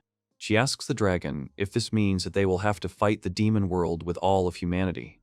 The dragon, closing his eyes, says that in fact everything will be much worse for people. He informs Sato and Kobayashi that in the very near future, all of humanity will be captured by the demon world and enslaved by it. Sato thought about it. He must continue to prepare for this day, as God had told him, Perhaps he was brought back to life to stop the invasion of demons. But there was no such thing in his previous life, which means he didn't just go back in time. The dragon asks Sato if he knows about God. The dragon says that now he understands why Sato and Kobayashi have such high characteristics. They have received a blessing from God. Sato is surprised. He didn't say anything out loud right now. Sato thinks that it's really because the dragon is now Sato's familiar, that their minds are now connected. 220. But the dragon reports that this is not the case. He just used his mind-reading skills. Sato is delighted that he has such amazing skills. But the dragon does not understand what is surprising about this. He points at Kobayashi and informs Sato that this girl next to him has exactly the same skill, if he's right. Kobayashi flinched, and Sato let out a cry of surprise. Sato thought about it. He remembers that the time he tried to read Kobayashi's skills from the scoreboard, there was a skill that he couldn't read, and that can only mean one thing. It turns out that Kobayashi has been listening to him all this time, all his thoughts, about the fact that she is sweet, beautiful, about the fact that he loves her and that he wants to meet her parents, and about much more. Kobayashi is trying to say something at this time. Suddenly, Kobayashi and Sato shouted at the same time, asking each other for forgiveness. They immediately raised their heads and looked into each other's eyes in surprise. Kobayashi asks why Sato is apologizing, and he says it's his fault because he was constantly thinking about anything and that she probably thought he was nasty. But Kobayashi didn't think so. She couldn't think so badly of him. Kobayashi was embarrassed. She explains to Sato that all this time she was just a little embarrassed to hear him, that's all. Now she apologizes to Sato for hiding this skill from him. He waves his hands, but then he sees that she is crying. Sato is scared and asks what happened and if she felt sick, but she denies it. Kobayashi burst into tears in earnest, wiping away tears running in 3 streams. She says that she was very afraid that Sato would hate her. Sato claims that he will not hate her, and immediately Kobayashi was overwhelmed by a wave of warm words that she now heard from Sato, that she was sweet, kind, that he was happy this morning and would like to have breakfast with her every day. And he doesn't want her to cry. Kobayashi, hearing all this from Sato, laughed joyfully. She is happy because she has never heard so many good things about herself from anyone. Sato asked if she knew that he was living his second life now. She confirmed that she knows, but she didn't find out about it because of mind reading. Sato cried out in surprise, not understanding how this could be. Without looking into Sato's eyes, Kobayashi sadly informs him that she is actually in the same situation too. Sato looks at her with wide-open eyes in shock, and she tells him that she is also living her second life now. Suddenly, he realized that it turned out that his beloved Kobayashi had passed away in the past world as well as he had. She confirmed by saying that it was an accident when she was in high school, and that she did not have time to blink but had already returned to kindergarten. Sato is horrified, because he was already an adult at the time of leaving his previous life, but at the same time he was so scared. And she turns out to be even younger than him. Sato and Kobayashi look at each other, and he thinks that until this moment he did not realize how hard it had been for her all this time. Kobayashi silently smiles at him and thinks that someday they will definitely be able to talk, and then she really wants Sato to listen to all her thoughts and feelings. Then they were distracted by the voice of the dragon, who apologizes for interfering, but it seemed to him that they wanted to do something else here and not just stare at each other. Kobayashi immediately remembered that she wanted to try out her magic. Clenching her fists, she is ready for the test. Kobayashi diligently made some kind of pass with her hands and, as if by magic, caused a stream of water to flow. All the water she caused poured out onto Sato, who was sitting next to her, who admiringly stated that she really could use magic. She apologizes, as she did not think that the water would pour out on him. Now it's Sato's turn, and he's going to try his hand too, but the dragon says he can't. Sato shouts in shock, asking why it is impossible. The dragon replied that although Sato had magical powers, he could not use magic. Sato doesn't understand why not, because he can also create and use a protective magical barrier. The dragon explains to him that during the battle he uses a shield and creates a wall of magical power, but if he tries to use magic without talent for it, he may get hurt. Sato finally understood what was going on. The dragon continues, saying that Kobayashi is another matter, and that magic seems to wrap around her body. It is possible that she, like Sato, received a blessing from God. That is why the dragon philosophically informed Sato that he did not even hope to surpass Kobayashi in magic. Sato is upset, but he understands everything. Watching Kobayashi's training, he realized that magic is destructive in nature, and Kobayashi turned out to have a talent for a variety of types of magic. And so Sato informs them that it's probably time for them to leave. The dragon immediately shed tears. Is the master already leaving? Sato reports that they have finished their business here. The dragon immediately screamed, demanding from the stricken Sato that he take him with him to the surface. Sato refuses, saying that nothing will work because the dragon is big and scary, but he continues to insist and shout. The dragon tells him that at last someone has appeared in his life with whom he can speak on equal terms, and he was so lonely before that. But Sato used to be lonely too. Then Kobayashi turned to Sato. She asked if it was possible that with his skills, Sato could somehow reduce the dragon in size. Sato froze in surprise. Looking at his stats, Sato saw that in addition to contact with the familiar master also has a decrease in class skills. Sato is pleased to inform the dragon that nothing would have worked with his current appearance, but now it is possible. He asked if Longtail would go with them. The dragon shouts loudly that of course it will go. Sato activated his skills and ordered his familiar to become smaller. And at the same moment, the dragon significantly decreased in size, becoming small. Looking at his handiwork, Sato chuckled. That's better. The dragon has become the size of a palm, and he happily thanks Mr. Sato. Sato deftly put the dragon on his shoulder and informed him that if so, he would show him his world, which lies outside the dungeon. Sato activated the dungeon core, ordering them all to be brought to the surface.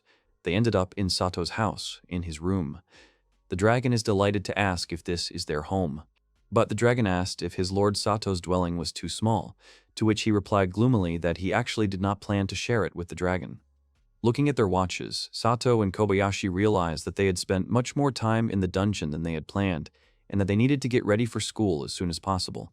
Kobayashi was going to go wait for him downstairs. But suddenly, Sato remembered her words about the accident in high school. He stepped forward and grabbed the surprised girl by the hand. He doesn't even understand what he's doing holding her hand. But there she was, alive and well, right in front of him. Kobayashi asked what was wrong with him.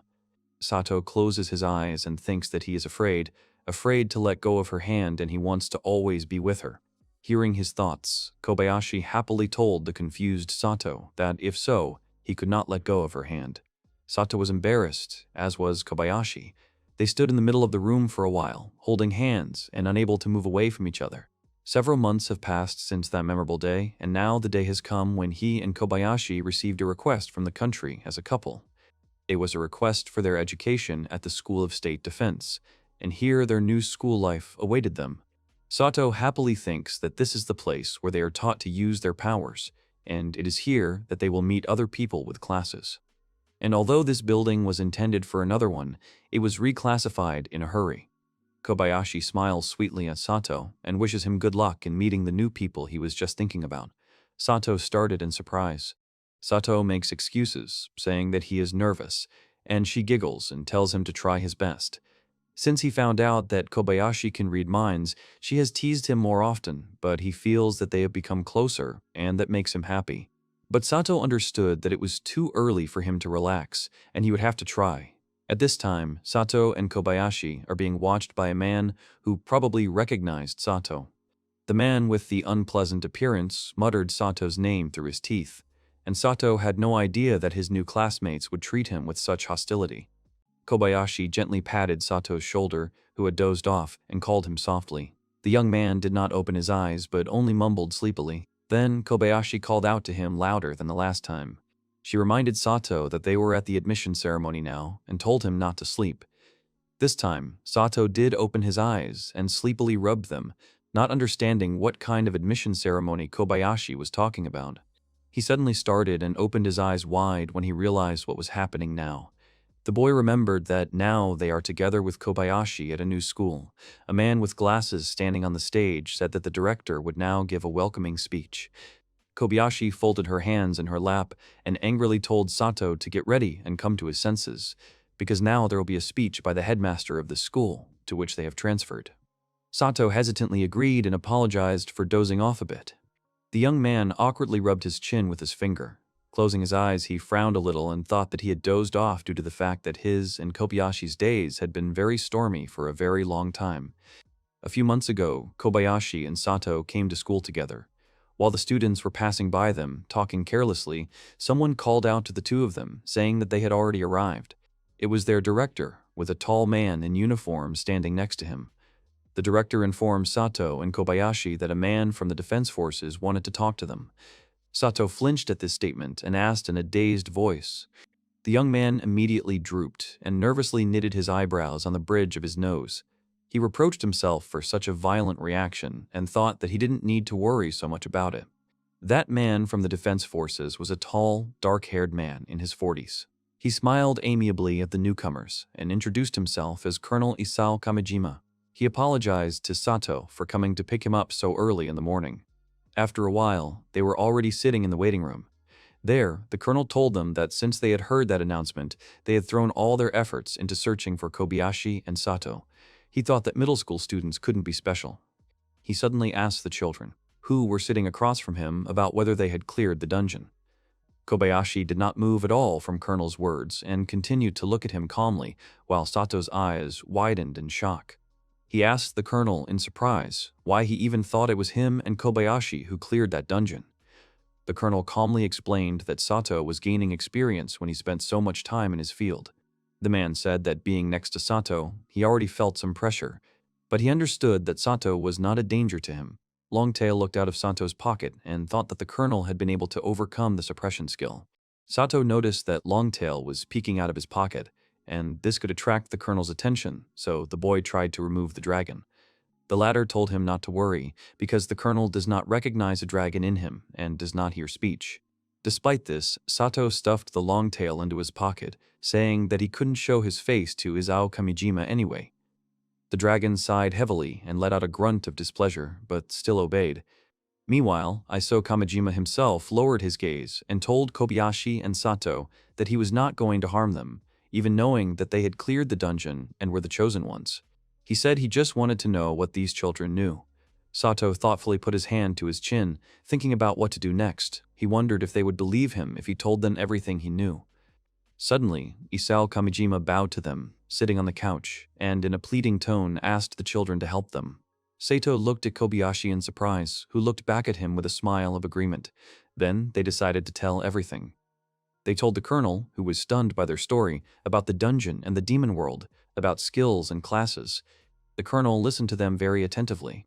As a result, Kobayashi and Sato told him most of the information they knew at the moment. After listening to their story, the colonel seriously wrote it all down in a notebook. After they told everything, a meeting was held and, taking into account the information they provided, it was decided to develop people with classes and open a special school for them. During the dedication ceremony, the principal first decided to congratulate all the students of the school on their admission. Sato listened attentively to the director's speech. This school was a special school of the self-defense forces to train people with classes. Meanwhile, the director continued his speech and said that their school was created to better understand the flying object in the sky and classes. Kobayashi, who was sitting next to Sato, also listened attentively to the director's speech. The director said that among them there are people whose grade level is developing very quickly. They were girls and boys of 16 years old. Some students were proud of their position and the fact that they were able to enroll, while others just yawned in boredom. The headmaster said that perhaps it was in this school that they would be able to see an opportunity for the evolution of all mankind. He asked the students to be prepared for a busy and energetic school life. Sato's expression turned serious. The principal said that he hoped that this place would become something special for the students, remaining in their memories for the rest of their lives. At these words, Sato nodded with a slight smile, closing his eyes, and grunted in agreement. The young man reflected on the words of the director that this school would leave them memories for the rest of their lives. The director finished talking about it and called the representative of the freshmen, Yasushi Sato, to his stage. He immediately got up from his seat and hurried to the stage, where there was a table with a microphone for making a speech so that the whole audience could hear him. Sato thought that people here shouldn't be afraid of him because they are the same as him. While he was thinking about it, he had already walked over to the table and approached the microphone. He mentally suggested that he could find a best friend in this place. He thought that the whole problem with not having friends was not that they were afraid of him, but his communication problems. As he prepared to speak, Sato became very nervous. He was so nervous that he couldn't put words together. Sato nervously turned to the students sitting below and fearfully muttered an offer to them to try their best in their studies. But he couldn't say anything coherent because he was scared, and the students in the hall gasped. They shouted that they were scared. Scared, Sato glanced at Kobayashi, who was the only one of the audience who was completely calm. The girl clenched her hands into fists and wished Sato good luck with shining eyes. He started in surprise and blushed at these words. Thanks to Kobayashi's support, Sato plucked up the courage and firmly put his hand on the microphone.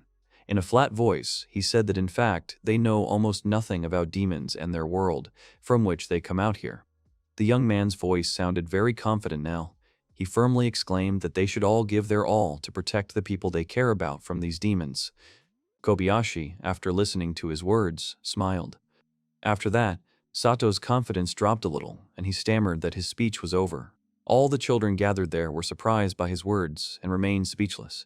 There was also that young man who clicked irritably. When this was over, all the children came to the classroom, where they were met by Isao Kamijima. The man said that he would be their homeroom teacher.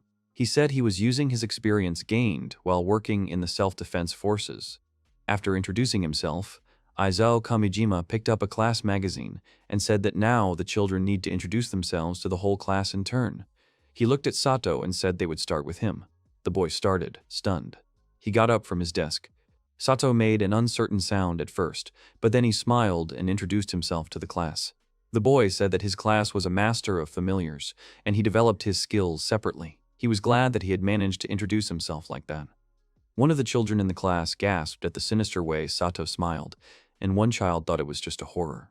They wondered in their minds if Sato was the killer. When Sato sat down at his desk, he thought he was very nervous. After him, it was Kobayashi's turn to introduce himself. She got up from her desk and called herself Kobayashi Ichika. When they saw her, a couple of boys in the class opened their eyes in a daze and blushed charmingly because they liked Kobayashi.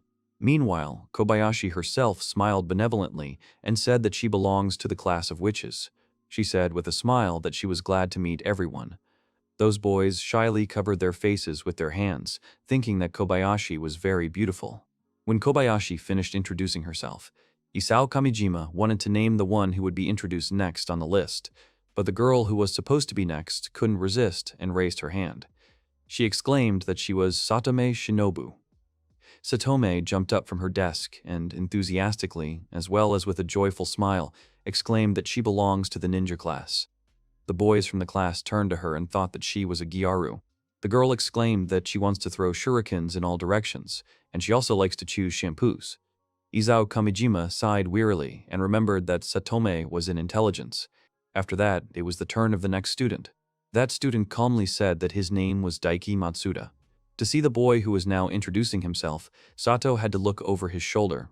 Daiki Matsuda turned out to be a frowning, blonde young man. He said his class is a berserker.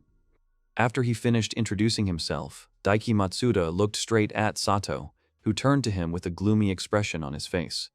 That dangerous look sent a cold shiver through Sato's body, and he shuddered, eyes wide in shock. The young man immediately turned away from Daiki, who had scared him so much with just a glance. Sato was very annoyed by the way Matsuda stared at him. The young man wondered if he had done something wrong. Meanwhile, it was the turn of another student. Sato sighed heavily, and regretfully wondered if he would be able to make friends if his classmates treated him like that. While he was thinking about it, the other students continued to introduce themselves to their new class. When everyone finished introducing themselves to the class and recess began, while Sato was sitting at his desk, Satome jumped up to him and asked if he was the same Yasushi. Sato was stunned, and his classmates looked at Satome in embarrassment. Sato abruptly raised his head and thought that she was Gyaru, so he was scared. Finally, Satome realized that he was the Yasushi and said that at first glance he looked weak. She asked if he had a mountain of muscles under his clothes. After receiving a positive response from Sato, the girl exclaimed joyfully that it was just fine, spreading her arms out to the sides. She bluntly stated that Sato was just her type. Sato was stunned and confused by her statement. The girl rushed to hug Sato joyfully after she realized that he was her type. The boy was very surprised and squeezed his eyes shut. He instinctively put his hands in front of him in a defensive gesture and pushed Satome away, causing her to scream. She got angry and asked him with displeasure about what he was doing at all because he had hurt her with his actions. Sato put his hands out in front of him in a conciliatory manner and began to mutter something. All the while, Kobayashi was frowning at them. She weakly grabbed Sato's sleeve to make him pay attention to her and called out to him. When the boy turned to her in surprise, Kobayashi invited them to walk. While Sato didn't know what to say to her, she had already stubbornly dragged him along. When Kobayashi dragged him along, Sato opened his eyes in surprise, but allowed the girl to drag him away. He asked her about what happened to her and then assumed that she wanted to ask him something. Then Kobayashi turned sharply to him. Her expression was drooping and sad. She was silent for a while and then replied that she was not taking him away entirely because she wanted to ask him something. She said with quiet sadness that the girl who said Sato was her type was too close to him. This stunned Sato even more. He covered his mouth with his hand because he thought that Kobayashi was jealous of him now. Sato had a very different idea of Kobayashi's jealousy. He thinks Kobayashi will tell him that it's too late because he has another one, and Sato wanted to avoid this jealousy for as long as possible. He thought with annoyance that he just wanted to make friends here. The boy awkwardly scratched his head and muttered that they were in a special class where there were a lot of strong people. With these words, he wanted to calm Kobayashi down at least a little. He said that the girl was probably just teasing him, and people were looking at him askance. Sato said he thinks he won't have any more friends here. Then Kobayashi approached him and said that it was not scary because he had her. When the girl said that, Sato was stunned and very confused. He was screaming inwardly at Kobayashi's words that he had her.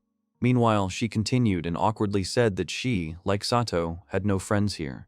Out of embarrassment, Sato covered his face with his hands and thought admiringly that Kobayashi was very good. He was determined that he would be with her for the rest of his life. Oblivious to Sato's confused state, Kobayashi turned away from him and continued talking. She turned her head towards him, and Sato looked at her in surprise when she spoke. Kobayashi, blushing in embarrassment, asked Sato not to forget her if she still made new friends here. This confused Sato so much that his entire face turned bright red. He pressed his lips together tightly so as not to squeal with delight. He suddenly turned around and hit his head against the wall with all his might because he was very happy. Sato hit the wall so hard that a dent appeared in it. He thought about how much he loved Kobayashi. The girl herself called out to him in surprise. Then Sato turned his head to her and tried to justify his behavior, saying that he just tripped and crashed into a wall. Kobayashi awkwardly agreed and asked about how it happened in the first place. At that time, their classmate was walking towards them. Sato wanted to talk to Kobayashi about Kamijima, but he couldn't finish because the classmate who had been glaring at him in class walked behind him and quietly told him not to get cocky. Sato was startled by these words. He turned to his classmate in surprise to figure out what was going on, but he had already passed him by. That classmate's back was hunched and his face was very angry. When he left, he called Sato a computer dinosaur. Sato instantly remembered how, in the last world, his classmates had sneered at him in the library. They mockingly talked about how Sato always takes on all the work and also agrees to everything. And there was something else. They mockingly said that Sato was a real dinosaur in computers because he didn't understand them. Sato nervously squeezed his hand, which was pushed by his classmate as he passed by, and thought that this was his nickname before. He dumbfoundedly assumed that that classmate had returned to the past just like him. The boy stretched out his hand after the departing classmate, who, according to his assumption, could return to the past and wanted to call him but could not. Sato froze in confusion with his hand outstretched. The boy realized that he could not call that classmate because he simply did not remember what his name was at all. He awkwardly scratched the back of his head, trying to remember the name of a classmate, but he couldn't even remember if there was anyone like that in his previous school life. Suddenly, Sato stopped thinking about it because he remembered something. The boy remembered that because of this mysterious classmate, who for some unknown reason did not like him, he completely forgot about Kobayashi. Sato turned to the girl and thought that he would then talk to this classmate and ask him. Sometime later, the whole class had to gather outside next to Aizo Kamijima, their homeroom teacher. The man looked carefully at his notes and seriously said that today they had a practical task. Sato, sitting next to him on the grass, was surprised that the practice started so immediately, because the study had just begun. Aizo said that they don't know when the next dungeon will appear yet, so they need to improve the children's skills as soon as possible. The man handed Sato the papers, saying that they would fight today. He said that the students would have to show their best. This paper was the report of the battle. Sato was annoyed that they would have to write everything every time. Izao said that everyone can choose their own opponent, and they will also be able to get to know each other better in battle. Sato clutched the paper in his hands and cursed inwardly, thinking that he was too shy to start a conversation. Suddenly, someone called out to Sato. When he turned around, he saw that the same classmate with the eternally dissatisfied face who had recently pushed him in the hallway and called him a computer dinosaur was walking towards him. Sato was glad that this classmate had called out to him. He thought enthusiastically that now he would not have to look for a mate to fight because she had found him herself. Sato remembered that he would need to write this boy's name in the opponent's column. Sato awkwardly asked the classmate who called him what his name was in order to fill in the column of his opponent's name in the fight report. This stunned his classmate so much that he fell into a stupor, his eyes wide with shock. He said in a dark and threatening tone that he understood everything. Sato did not notice at all how his question angered his classmate because he believed that there was nothing wrong with it. Sato smiled and happily hurried to his classmate to find out his name. He came to his senses only when his classmate threateningly said that Sato had not deigned to remember even his name. This shocked Sato, and he froze in place. Suddenly, that classmate walked towards him with a quick step, as if he did not have any good intentions. Sato backed away in fright and thought that wasn't what he meant at all. He tried to awkwardly apologize to a classmate, but he did not pay any attention to the apologies and abruptly grabbed the frightened Sato by the collar of his jacket, which made him open his eyes and fall silent. The classmate called him a computer dinosaur again and gloomily said that he would set Sato's mind straight. Sato stared at him dumbfounded and wondered how things had turned out like this in the first place. They used a special tool to draw lines on the ground that marked the fields of the site where the battle would take place. Isao Kamijima told them that the loser would be the one who could no longer continue the battle.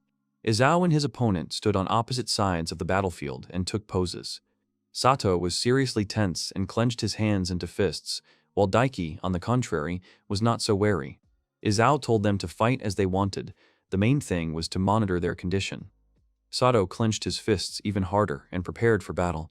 He said with a smile that you need to fight with your mind, but he thought that this was still a real fight. He wondered in surprise if they were definitely at school now, while their classmates, who would also have to participate in the battles later, stood aside and waited with smiles for the start of the first fight.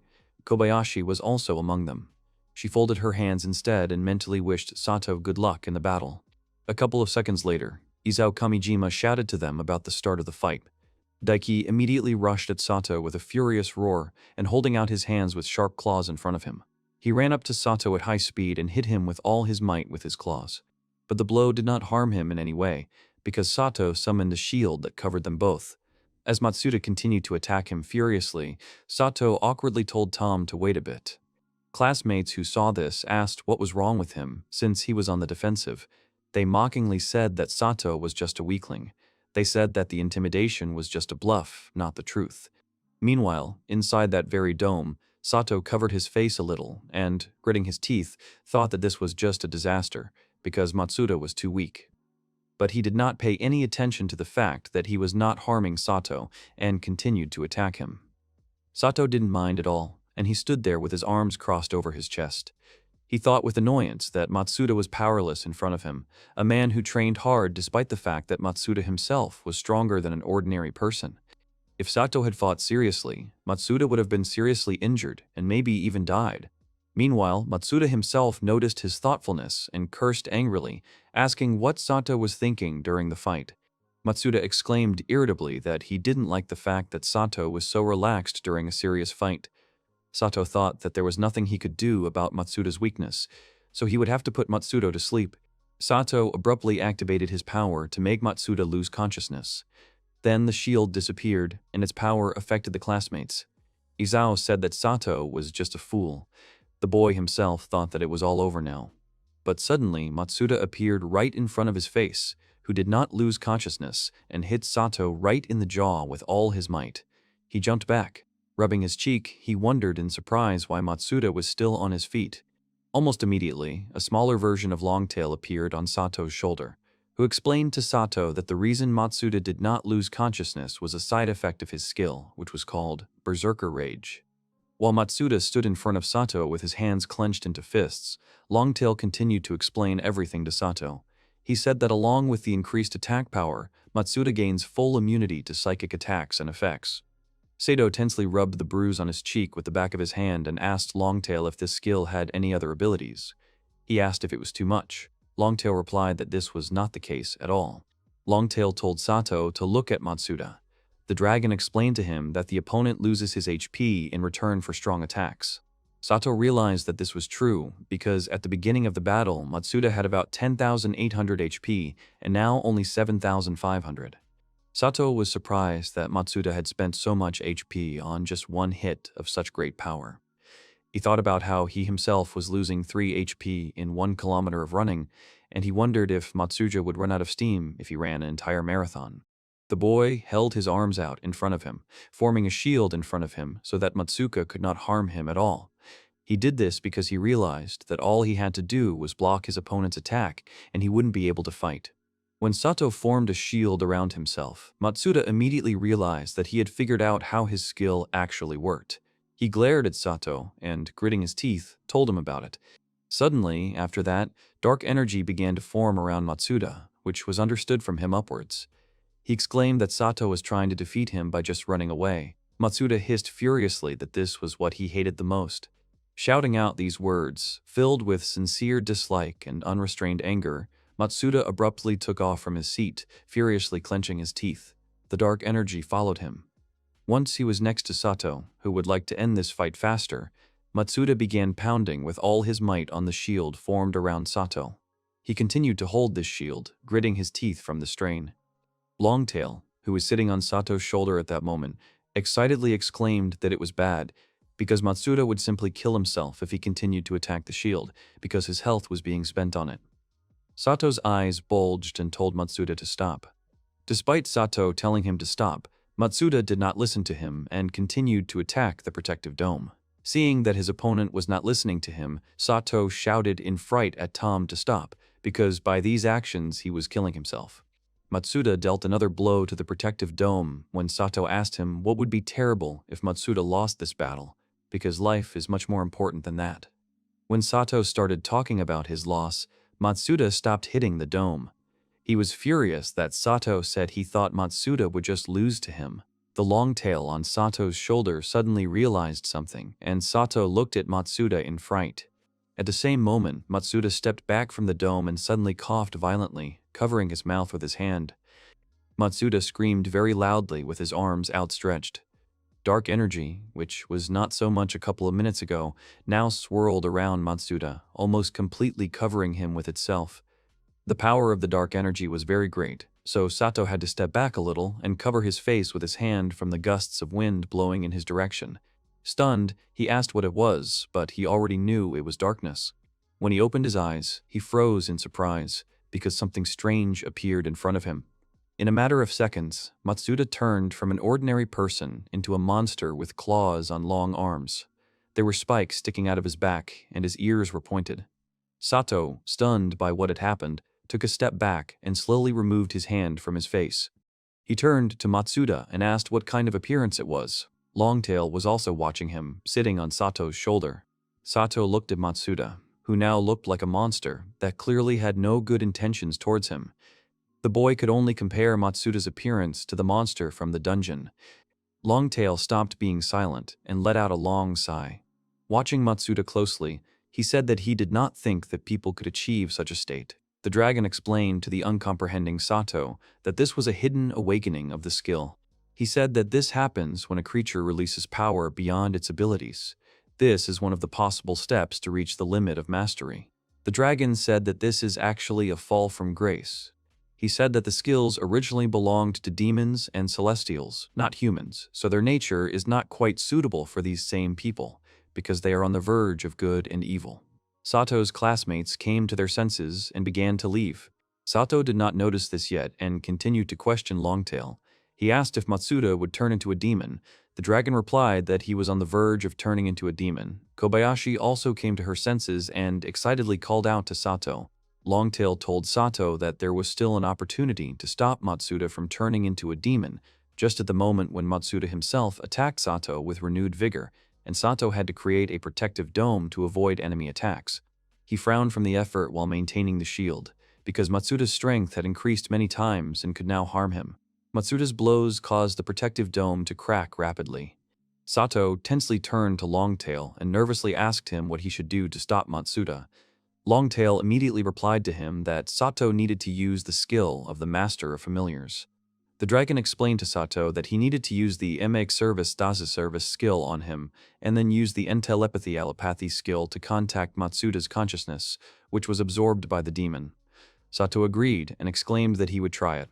His face took on a concentrated expression as he turned to Longtail and told Tom to give him his power. Longtail was also focused and, squinting, shouted to Sato that they would definitely succeed.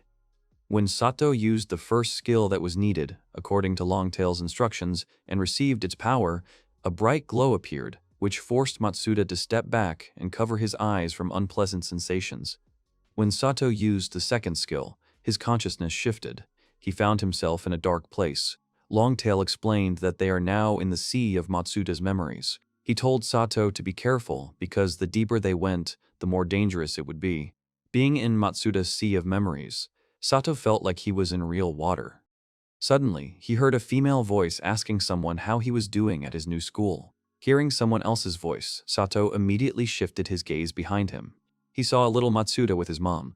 The little boy replied to her that it wasn't that bad, and he easily made new friends. Mom praised him with a smile. She noticed that her son was happy, which means he had more than just friends. Matsuda clenched his hand into a fist and exclaimed admiringly that one of his classmates was simply amazing. Matsuda told his mother that that classmate was the best in both studies and sports. He smiled with all his teeth and informed his mother that the boy he admired was named Sato Yasushi. Matsuda pointed at himself with a satisfied smile and confidently exclaimed that he would become Sato's best friend. Sato himself, watching these memories of Matsuda, was surprised that he wanted to make friends with him. Meanwhile, Matsuda's mother laughed and replied to her son that she was sure they would become friends. Matsuda exclaimed that he was sure of it too. The next day, when Matsuda came to school, he walked into the classroom and greeted his classmates with a smile. They greeted him in return, but continued to call him the new guy. Then Matsuda said to call him Daiki. Turning around, Matsuda noticed the one he was waiting for. He was immediately even more delighted and hurried to meet Sato to greet him and offer to be friends, but he only silently walked past him, nervously lowering his head. This stunned Matsuda, who was so eager to make friends with his new classmate whom he admired. He turned around and called out to Sato, who walked over to his desk. Matsuda's classmate told him to forget about Sato.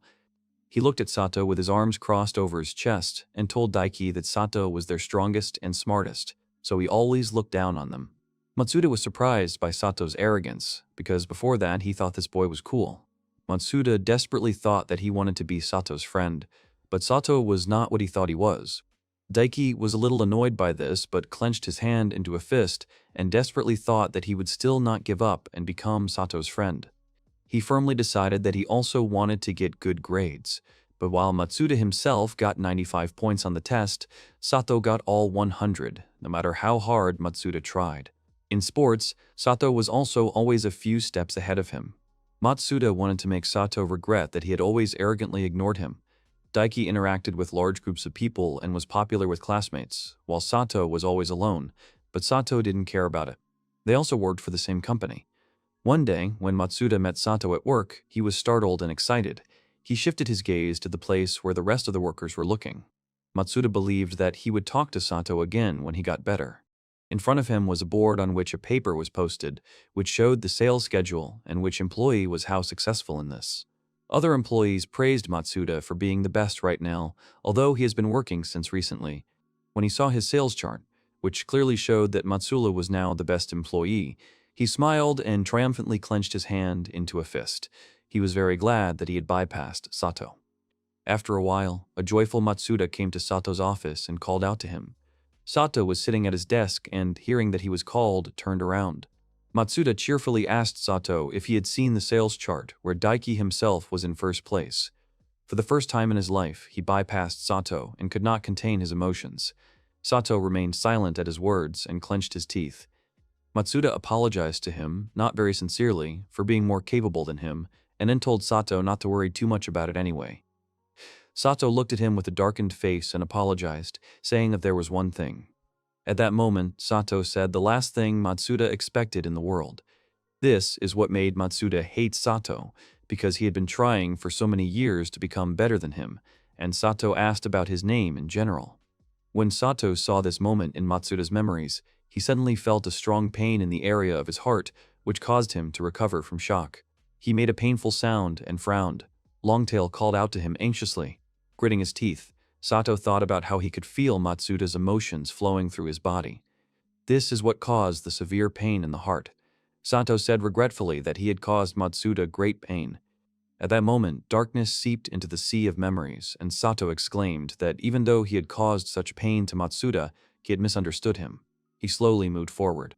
Matsuda stood some distance away with his back to Sato, who silently lowered his head. As he approached Matsuda, who was gradually becoming a demon, Sato called out to him. Then Matsuda raised his voice and muttered softly that Sato didn't even remember his name, although they had known each other for a very long time since high school, and then they worked together. Matsuda sadly asked about what he might have misunderstood.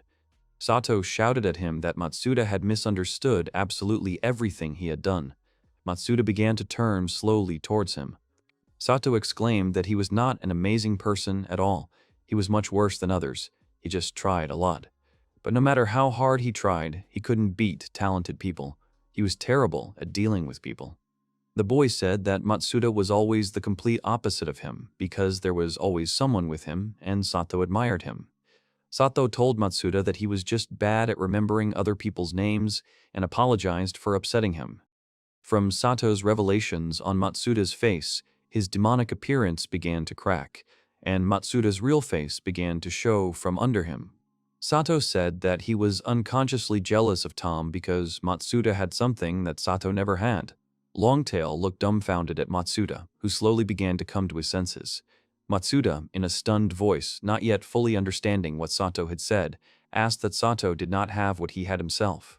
Longtail excitedly called out to Sato and informed him that the shell covering Matsuda had begun to crack. He shouted that Sato needed to use force now. Sato ran to Matsuda and shouted that he would handle it. Sato clenched his hand tightly into a fist and violently swung his arm. He gritted his teeth with the effort. He was sure that now he could look into Matsuda's eyes and would no longer envy him. Sato thought that he would be able to do this because someone had appeared who recognized such trash as him. At the moment when Sato was about to strike, Bakoyashi did not run away like the other children, but stood in place, looking hopefully at Sato. Sato thought that, as it turned out, Bakoyashi wasn't the only one who recognized him all this time. Now there was Matsuda, who wanted to look up to Sato. Sato slammed his fist into the demonic shell that covered Matsuda with all his might. From the force of the impact, the shell cracked even more and crumbled into fragments. After that, Sato grabbed the stunned Matsuda by the arm to pull him out. Thanks to Sato, Matsuda had returned to his normal state and was now lying on the ground, frowning slightly from the sunlight blinding him and the bruises that had appeared from the battle. Sato squatted down next to him and called out. He smiled brightly at Matsuda, who was looking at him, and offered to be friends. Matsuda's eyes widened in shock at this suggestion, and a light flashed in them. Suddenly, he lowered his head and let out a laugh. He sat down and mockingly sent Sato, asking if he wanted to play friend with him. This response to his suggestion made Sato flinch in surprise. He thought that it was too embarrassing, especially since he made such an expression on his face. He closed his eyes and thought regretfully that he shouldn't have succumbed to the atmosphere and offered friendship to Matsuda so abruptly, despite the pain he had caused him. Suddenly, Matsuda called out to him. Matsuda suggested to the surprised Sato that they should not be friends but rivals. It would be more familiar to them. Matsuda then said decisively that he would definitely win their next battle. Sato looked at him in surprise. When he came to his senses, Sato agreed with him and said that they would fight again. He said they would do it as many times as Matsuko wanted. Despite his words, which might not have seemed the kindest, Matsuda chuckled, lowering his face. Suddenly, an enraged Izo Kamijima ran up to them. He asked them angrily if they knew what it was to restrain their powers. Sato immediately apologized. He wondered why he wasn't being praised if he had stopped Matsuda's rampage. At the same time, Shinobu was sitting on a tree branch and watching this. She exclaimed in surprise that she had not been told this. She asked about that. Is Sato too strong, and how to defeat him in general? Shinobu's interlocutor told her to be quiet. That young man assured the disgruntled Shinobu. He said that regardless of Sato's strength, their goal doesn't change in any way. He started talking about the shinobu skill. The young man said that with the help of his skill, shinobu would simply steal Sato's skill. At the same time, Sato himself stood with an awkward expression in front of an agitated Izal, who put his hand on his shoulder. Shinobu's interlocutor quietly said the name of Sato, who was his and Shinobu's target. The young man said with a calm smile that, as it turns out, this task will be more fun than he thought before. The duel in which Matsuda and Sato finally settled their differences, which turned out to be just a misunderstanding, swept by like a storm, and several days have passed since that moment. When Sato arrived at school, he met Matsuda and greeted him. Matsuda also greeted him, although this had not happened before. This meant that they had reconciled. Sato smiled happily when he received a return greeting from Matsuda. Now Sato finally has a friend from this school. But because of that match, when Sato showed everyone his monstrous strength and also put his classmates to sleep, now no one except Matsuda, with whom he reconciled, looks him in the eye. Upon seeing Sato, the students begin to whisper nervously. Sato had just solved one problem, when suddenly, in addition to the problem that now none of his classmates would want to communicate with him, there was another new problem. Someone suddenly put a hand on his shoulder and greeted him with a smile. The problem was that a stalker had become attached to Sato.